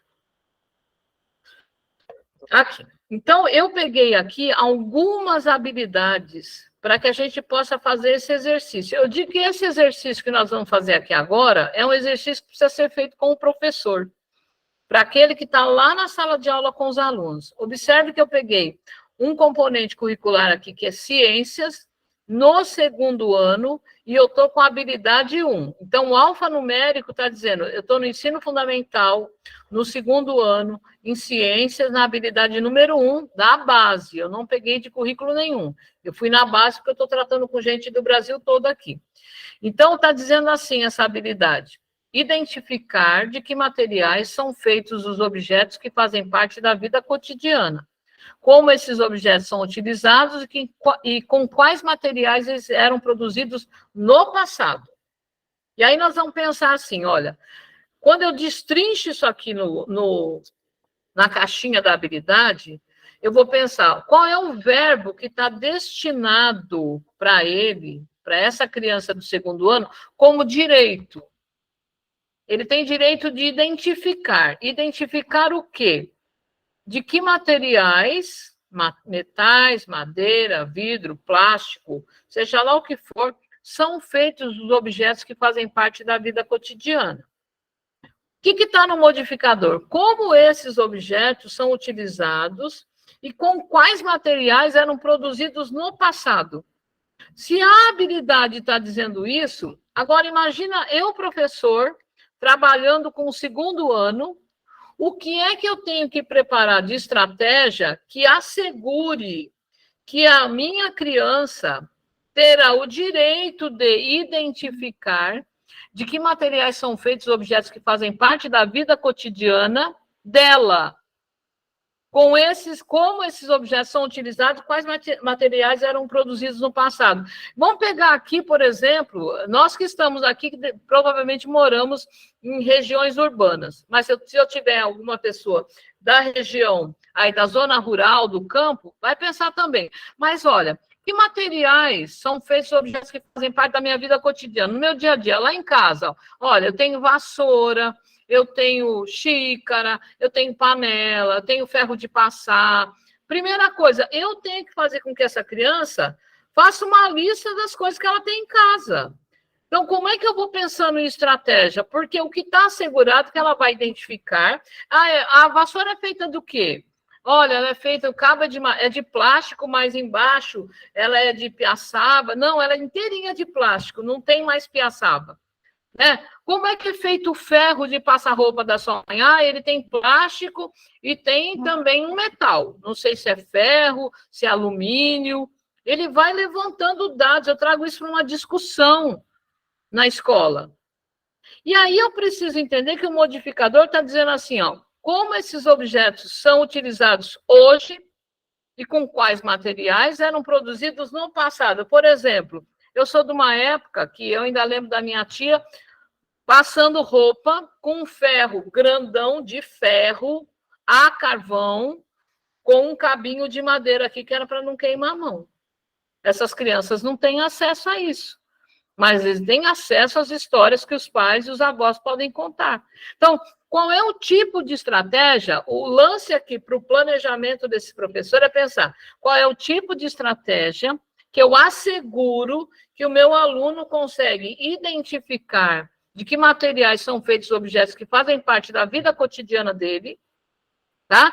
Como esses objetos são utilizados e com quais materiais eram feitos no passado. Se eu entender essa lógica, eu não vou pegar uma folha de mimeografada ou xerocada com vários materiais, escreva do que é feito a vassoura, escreva do que é feito sei lá, a panela da sua casa. A gente não vai fazer isso, porque a proposta é outra. A proposta é que ele identifique. Se isso ficar claro para os nossos professores, o processo de planejamento fica muito mais claro. Passa o próximo, Jéssica. Agora eu peguei, olha só, aqui, eu peguei um do 5º ano de língua portuguesa. Olha o que está assegurado como direito para as crianças do 5º ano. Que eles vão argumentar. Eles vão argumentar sobre o quê? Sobre acontecimentos de interesse social com base em conhecimentos e fatos divulgados em TV, rádio, mídia impressa digital. De que forma que eles vão argumentar? Oralmente, não é por meio de escrita, oralmente. Respeitando pontos de vista diferentes. O que eu tenho que preparar para que meu grupo de alunos tenha o direito de argumentar oralmente sobre acontecimentos de interesse social com base em conhecimentos e fatos divulgados na TV, no rádio, na internet, enfim. Mas que ele tenha aí a possibilidade de respeitar os pontos de vista diferentes dos colegas. O que eu faço aqui? É com um livro didático que eu faço isso? Eu posso até ter um livro didático que dê a possibilidade de falar, olha, busquem noticiários de jornal que vocês assistiram na televisão. Mas lá não está dado que notícia, porque se está falando que é acontecimento de interesse social, eu preciso ver o que está acontecendo. Se eu moro lá na região do litoral norte de São Paulo, onde aconteceu aquela tragédia, aquilo pode ser um fato para a gente trazer aqui para discussão oral, não é? E eu vou respeitar pontos de vista diferentes, porque você pode falar assim, ó, vamos trazer aqui, morreram tantas pessoas lá por conta da catástrofe em São Sebastião, tá? Aí você pode falar assim, o que mora na cidade. Ah, mas também por que foi construir casa pendurada no morro? E aí o menino que é do morro, que teve a sua casa destruída, fala assim, porque meu pai não tinha condição de construir em outro lugar. A gente não podia pagar aluguel, então nós tivemos que morar lá. Não foi porque eu quis morar lá. Então eu tenho que respeitar os diferentes pontos de vista.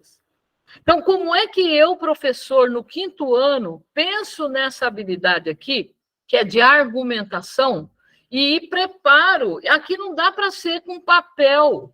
Aqui está dizendo que eu vou trazer uma notícia, nós vamos discutir essa notícia e nós vamos falar sobre essa notícia. Porque o argumentar aqui é de forma oral, não é escrita. Isso aqui está dizendo que o modo como ela se apresenta, de alguma forma, já prevê que a minha estratégia precisa estar adequada a isso. Do contrário, nós não estamos assegurando aprendizagem e desenvolvimento. Pode passar a próxima, Jéssica, que eu quero abrir para a gente poder falar um pouco. Tá? Eu trouxe mais uma aqui de ciências, também no 5º ano, olha só o que está colocado. organizar um cardápio equilibrado com base nas características dos grupos alimentares, nas necessidades individuais para a manutenção da saúde.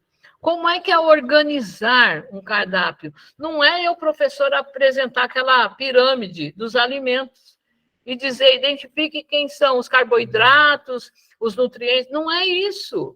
Está dizendo que o meu aluno vai aprender a elaborar um cardápio. No café da manhã vai ter um ovo cozido, vai ter uma xícara de café, um pedaço de fruta, enfim, ele vai aprender a organizar um cardápio.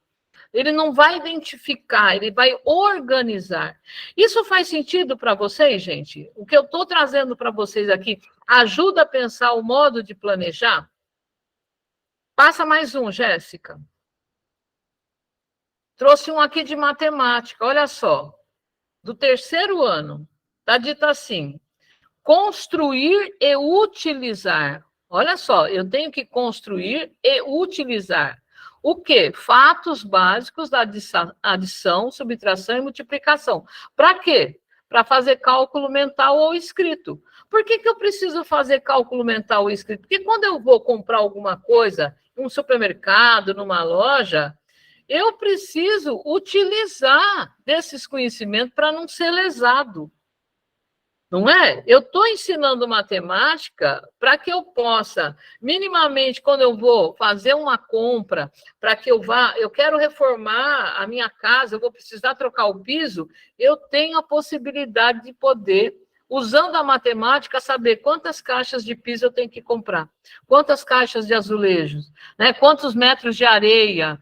Porque se eu não tenho isso, eu que passei pela escola, hoje eu sou um construtor, isso faz diferença na minha vida. Porque eu posso deixar quem me contratou com muita raiva, porque eu não sei dar a quantidade certa, ou deixar ele muito confortável. Passa a próxima, Jéssica. E agora eu trouxe um aqui de língua portuguesa. Tá assim, olha, esse aqui para o 6º e 7º ano. O verbo é comparar. Está dizendo que o meu aluno tem direito de aprender a comparar informações sobre um fato divulgado, sobre um mesmo fato divulgadas em diferentes veículos e mídias, analisando e avaliando a confiabilidade. Resumindo aqui, eu tenho que comparar uma notícia e saber se é fake ou se é fato. Como é que eu faço isso? Se não for por meio de acesso à leitura de diferentes informações, onde eu possa, de fato, olha, isso aqui não é verdade. Isso que apareceu nesse lugar é fake. Por que é fake? Porque eu já avaliei, tem isso, tem dados que comprovam que isso aqui é fake. Está assegurado para esse aluno de 6º e 7º ano que ele consegue, né, que por meio do meu trabalho de professor, ele consegue comparar informações sobre um mesmo fato e dizer se aquilo lá é confiável ou não. Como é que eu preparo uma estratégia, um momento de aula que faça com que os meus alunos tenham esse direito assegurado?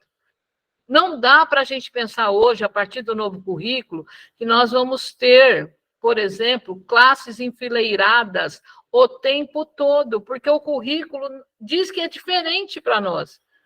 Se eu estou na escola e os meus alunos estão enfileirados o tempo todo, o tempo todo, o tempo todo, o currículo passou longe de lá. Ele vai ter momentos enfileirados? Sim, ele terá momentos enfileirados, mas é um dos vários momentos. Se meus alunos continuam enfileirados, com a cara enfiada no livro didático, sinto muito, o currículo passou longe. Então, isso exige muita formação para os nossos professores, mas muita formação, informação, repertório, para que, de fato, eles possam aí assegurar aprendizagem e desenvolvimento. Pode passar o próximo, Jéssica, que nós vamos abrir para nós conversarmos um pouquinho. Eu peguei uma do 7º ano aqui também. E olha, eu peguei de educação física. Por que eu peguei educação física? Porque, às vezes, a educação física, ela fica destinada a bola e quadra. É isso. Só que o currículo não está dizendo que é só bola e quadra. Olha só, para o 7º ano, o que está destinado aqui, como direito. Que o meu aluno no 7º ano, ele vai aprender a diferenciar danças urbanas das demais manifestações de dança. Para quê? Para ele valorizar e respeitar os sentidos e significados atribuídos a elas por diferentes grupos sociais. Eu não vou olhar para um grupo de jovens dançando hip hop numa rua e falar, estão perdidos, né? Ô, juventude. Não, eu vou valorizar. Por que eles estão fazendo isso? Porque eles não têm acesso, não é? Esse mundo da cultura, ele fica muito mais restrito a quem tem mais dinheiro, gente. Quem está aqui embaixo que se vire. Tem um problema sério em São Paulo. Vou dar um exemplo para vocês. São Paulo, Zona Leste, tem um problema sério, que tem festa nas ruas todo final de semana. Baile, pancadão. E aí fica, ai, porque eu não durmo, porque eu chamei a polícia, porque PPP. Sabe por que eles estão lá? Porque não tem lazer para eles. Não tem outra forma. Eles vão se reunir lá e eles vão afrontar a sociedade, porque é isso, né? Então, eu preciso, de fato, entender para poder usar palavras diferenciadas quando eu me refiro a isso.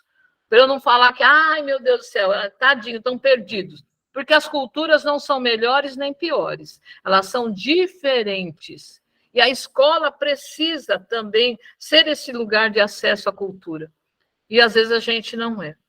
Ô, Jéssica, eu acho que eu vou abrir agora um pouquinho para a gente conversar aqui. Se alguém quiser fazer uma pergunta, pode pôr lá no Estudar, Formar, Acompanhar. O meu último slide está lá do contrato social.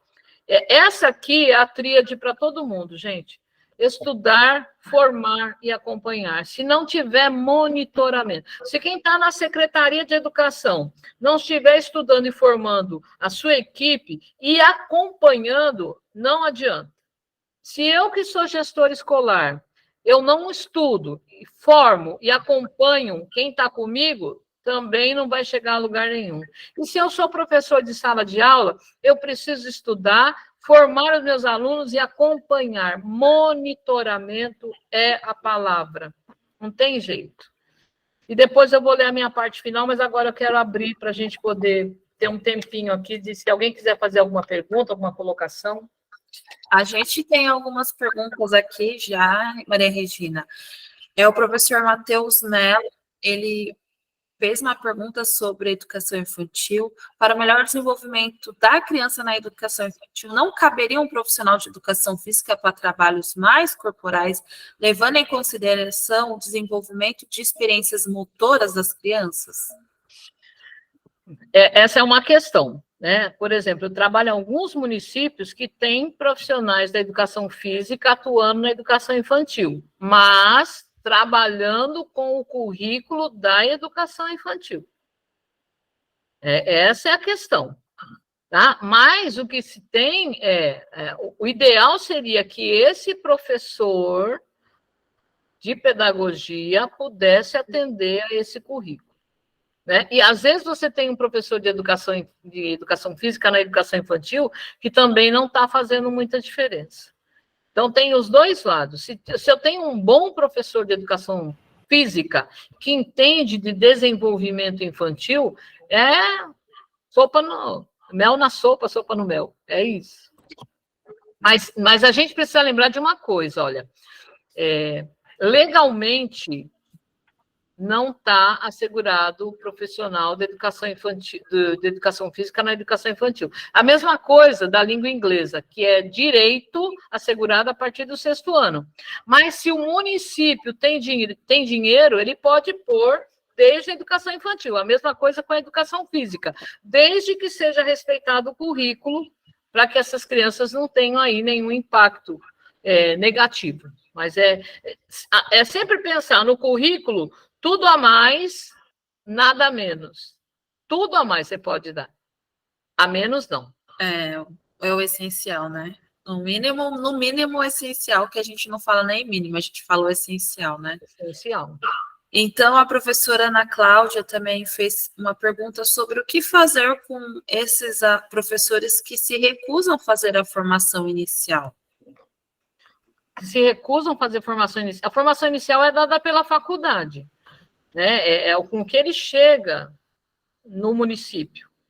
A formação continuada, que talvez seja isso que ela esteja se referindo, é assim, gente, nós não fazemos o que queremos, né? Nós somos funcionários públicos, o nosso trilho é a legalidade. Se um professor se recusa, e se isso está na carga horária dele, gente, isso tem que ser registrado e ser descontado, né? Porque eu sei que é muito difícil o trabalho com alguns professores. Eu sei porque eu fui diretora de escola por longos anos, né? E a gente sabe o quanto é difícil, às vezes, lidar com um professor que desconhece o seu papel, a legalidade do seu papel, né? E aquilo que está posto como profissão.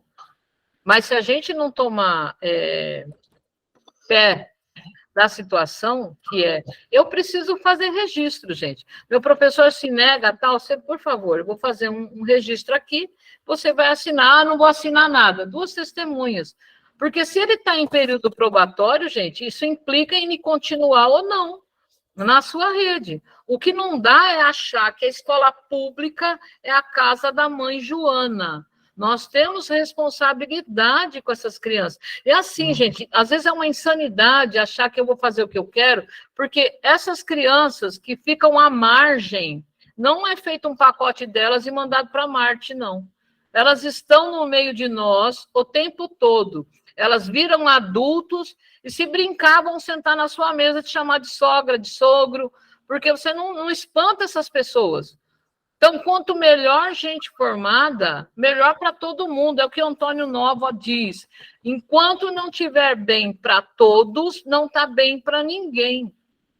Mas, às vezes, a gente tem uma consciência tão pequena que você acha que você está fazendo menos aquilo ali que não vai implicar em você. É a história de quem joga sofá, fogão no bueiro. Quando vem a chuva, vai encher a casa dele. E ele vai perder ainda o restante que ele tinha.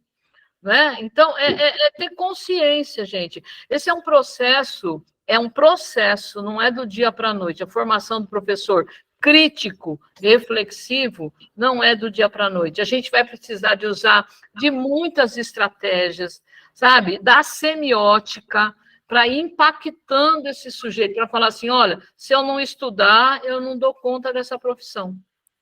E é uma profissão que você não vai parar de estudar nunca mais. Você morre estudando, porque você se atualiza o tempo todo. Né? Então, precisamos... E aí eu acho que tem uma questão que precisamos de um processo que vem de baixo para cima para solicitar que essas universidades que estão fazendo um desserviço tenham a responsabilidade de formar professores que, de fato, vão atender às necessidades, gente. Do contrário, sinto muito, nós teremos muitos problemas. Já estamos tendo. Tem uma máxima que é assim, quem come não dorme porque tem medo dos que não comem. É essa a lógica. As pessoas levantam muros, põe aí cerca elétrica, contrata segurança, porque é isso, a desigualdade social que vem por meio de uma educação pública ruim, que não dá acesso a nada, joga essas pessoas num lugar e, infelizmente, eles vão voltar para nós, não é de uma maneira muito gostosa, não. A gente tem percebido isso. Né? Sai com medo, vidro de carro fechado, quem mora nas grandes capitais sabe do que eu estou falando, mas as cidades pequenas, eu sou de uma cidade pequena, que a gente tem medo. E é isso, a situação está ficando cada vez pior. Então, a gente precisa pegar esse touro na unha mesmo. Eu não vejo outra condição. A gente tem outra pergunta aqui da professora Jocélia Sampaio sobre as habilidades. As habilidades da BNCC não é nenhuma pergunta, é um comentário. Estão organizadas e estruturadas de forma progressiva. O nível de complexidade vai aumentando conforme as crianças vão avançando. E uma pergunta da escola, Cassiana, naquele exemplo que você trouxe sobre organizar um cardápio equilibrado, a professora trouxe uma dúvida que poderia ser fazer como atividade um diário de registro das refeições feitas pelos alunos? Eles poderiam ter um registro das alimentações que eles fazem? Sim, porque quando você olha a habilidade, você vê que tem uma coisa anterior a ela, né? Tem aí uma sequência didática que você pode fazer. Então, fazer esse levantamento é super importante. É todo alto. Só fechar aqui o microfone da professora. Pode falar. Então, fazer esse levantamento é extremamente importante, até para que os alunos possam pensar. Eu tenho um cardápio que vai ao encontro de uma alimentação saudável ou não? Se eu não tenho, o que eu posso fazer para melhorar? Porque quando a gente faz um trabalho muito bem amarradinho, isso implica até nessa criança no supermercado com a mãe, que vai falar, mãe, não compra esse pacote de bolacha recheada, não, que é só gordura, só o que não presta. Vamos comprar fruta da época, mãe? O que tem agora? É manga, é abacaxi. Você vai mudando a história dessa criança, não só na escola, mas isso vai para a vida que se vive. Excelente ideia sua. Só retomando a fala da professora que falou da habilidade, uma coisa que vale muito a pena a gente voltar a estudar é a taxonomia de Bloom. Porque você vai entendendo a progressão também que vem ali, quando você olha, principalmente aquela que está revisada agora, né? Você tem que sair do lembrar e chegar no criar. Então, como é que isso vai acontecendo ao longo da educação dessa criança? É o que, meu amor? Ele pegou para procurar alguma coisa, será certeza? A vida que se vive, né, meu povo? Sem ensaios. Quem sabe faz ao vivo.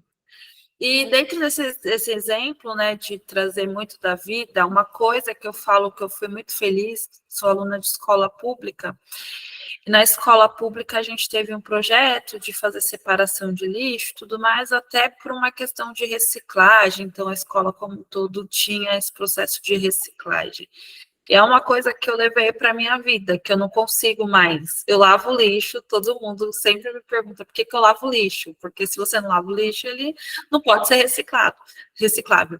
Então, é uma coisa que a gente leva para a vida, assim como se você faz isso, da criança olhar para o material, para olhar para a alimentação dela, muitas vezes pode ter interferência na relação dela com a comida, né? Porque se ela não tem esse processo de reflexão sobre o que ela come, é muito difícil. A gente tem um exemplo na plataforma de um município do Rio Grande do Sul, Camperê, que eles tiveram condições financeiras e compraram aqueles carrinhos de restaurante de self-service e colocaram para os alunos se servirem. Então, os alunos não comiam muita coisa porque eles não gostavam, mas pelo simples fato deles poderem escolher e se servirem, ter muitas... Por ser um contexto periférico, as crianças se sentiam num restaurante, que elas poderiam escolher o que elas quisessem. Então, elas escolhiam só para ter aquela experiência de levantar a tampinha e pegar o alimento. Então, isso acabou mudando a relação da criança com a comida também, pelo simples fato dela poder escolher, se servir e ter essa experiência de estar num restaurante. Para eles trouxeram muito isso na fala, né? Uma experiência muito rica que a gente tem aí na plataforma Conviva, que é poder se servir, fez com que eles se sentissem, que aí a gente tem até dentro daquela brincadeira que a gente tem do poder ser, né, do ir além, do poder assumir outros papéis, eles assumiram o papel de responsabilidade, que é ir a um restaurante, poder escolher a sua comida, poder se servir. E também eles perceberam essa mudança da relação com a comida e a redução no que se jogava fora dos alunos, né? Porque eles comiam, serviam o que iam comer e não tinha esse desperdício. Muito bacana, Jéssica. Assim, tem várias coisas que você pode fazer usando essa técnica nessa habilidade. Uma delas também é avaliar o quanto eu descasco e o quanto eu desembalo alimentos, para saber que tipo de comida faz parte do meu dia a dia. Se eu estou desembalando mais, eu estou numa derrocada, eu preciso ir para descascar mais, né? Enfim, tem vários aí, eu achei excelente ideia da professora. Mas acho que já estamos aqui, olha, a Josélia está falando aqui. A função social. Muito bem.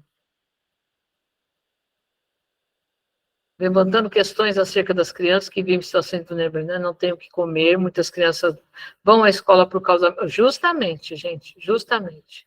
Né? Tem várias coisas imbricadas aqui nessa habilidade. Muito bacana. Pandemia também, eu falo que a pandemia ela não mostrou nada, né? Ela só enfiou ali a mão e cutucou a ferida que já estava sangrando. E aí a gente pode perceber o quão a escola, infelizmente, ainda representa essa fonte de alimentação saudável para a criança. E hoje, mais do que nunca, né? Pela própria legislação, a alimentação é super... Pelo menos onde eu tenho passado, eu tenho observado demais isso. Enfim, eu acho que agora, Jéssica, eu vou pôr aqui para...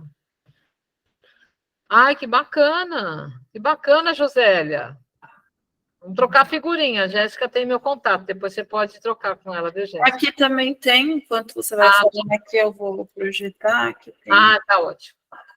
Deixa eu ler aquela partezinha. Eu escolhi para fechar a nossa fala aqui hoje, já agradecida pela paciência de vocês aqui. O assunto é muita coisa para um período curto, mas eu sempre brinco com o espirro pedagógico. Espero que todo mundo esteja com imunidade baixa. E aí eu peguei esse trechinho para a gente fechar aqui, lá do novo contrato social. Ensinar exige compaixão, competência, conhecimento e determinação ética. Figuras sábias e eruditas foram reconhecidas em culturas ao redor do mundo, e a partir dessa tradição, o professor se destaca como um ator especializado no contexto de uma escola. Os professores são figuras essenciais sobre as quais repousam as possibilidades de transformação. Eles, por sua vez, devem reconhecer a capacidade de agir de seus estudantes para participar, colaborar e aprender por meio de seus encontros pedagógicos compartilhados. Eu digo que desse trechinho aqui, a parte que mais me mexe comigo é ensinar exige compaixão. E é compaixão junto e compaixão separado. A gente precisa ter compaixão e paixão. Então, fica aqui os meus agradecimentos aí à Jéssica do Conviva por esse momento. Espero que a gente possa se reencontrar em outros lugares. Né? Algumas pessoas talvez eu já tenha tido contato aqui, a Vânia, que é lá de Tarumã, estava aqui com a gente. Não sei se ainda está. Estou aqui ainda. Ah, que beleza, Vânia. Nossa, ouvi tudo. Muito boa a sua fala. Saudade, viu? Saudade também. Obrigada por tudo, meninos, meninas, e que o mundo dê voltas interessantes para a gente poder se encontrar. Bom, Maria Regina, em nome da Undime, agradecer por... não posso falar muito porque eu conheço Maria Regina.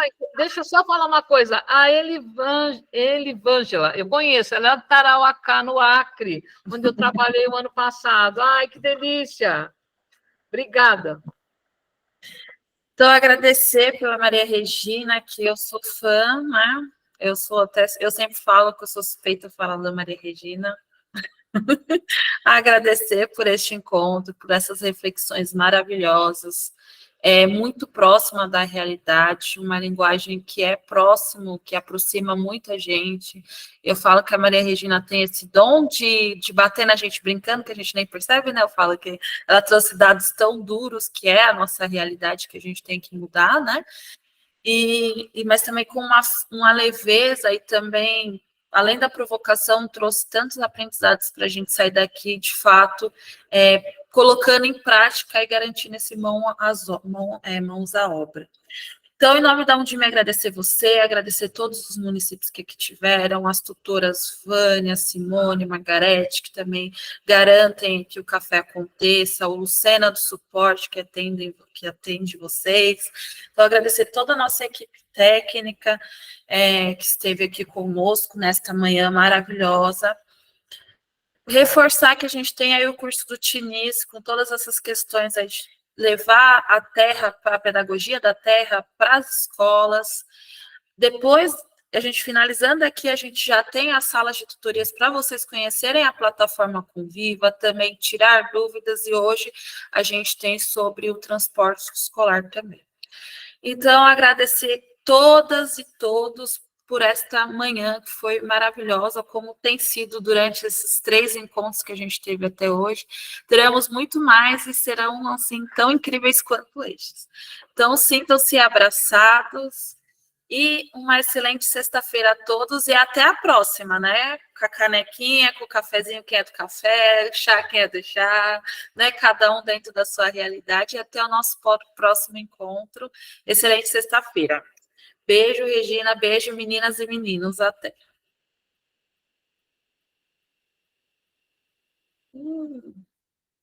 Eu tenho que parar de gravar, né?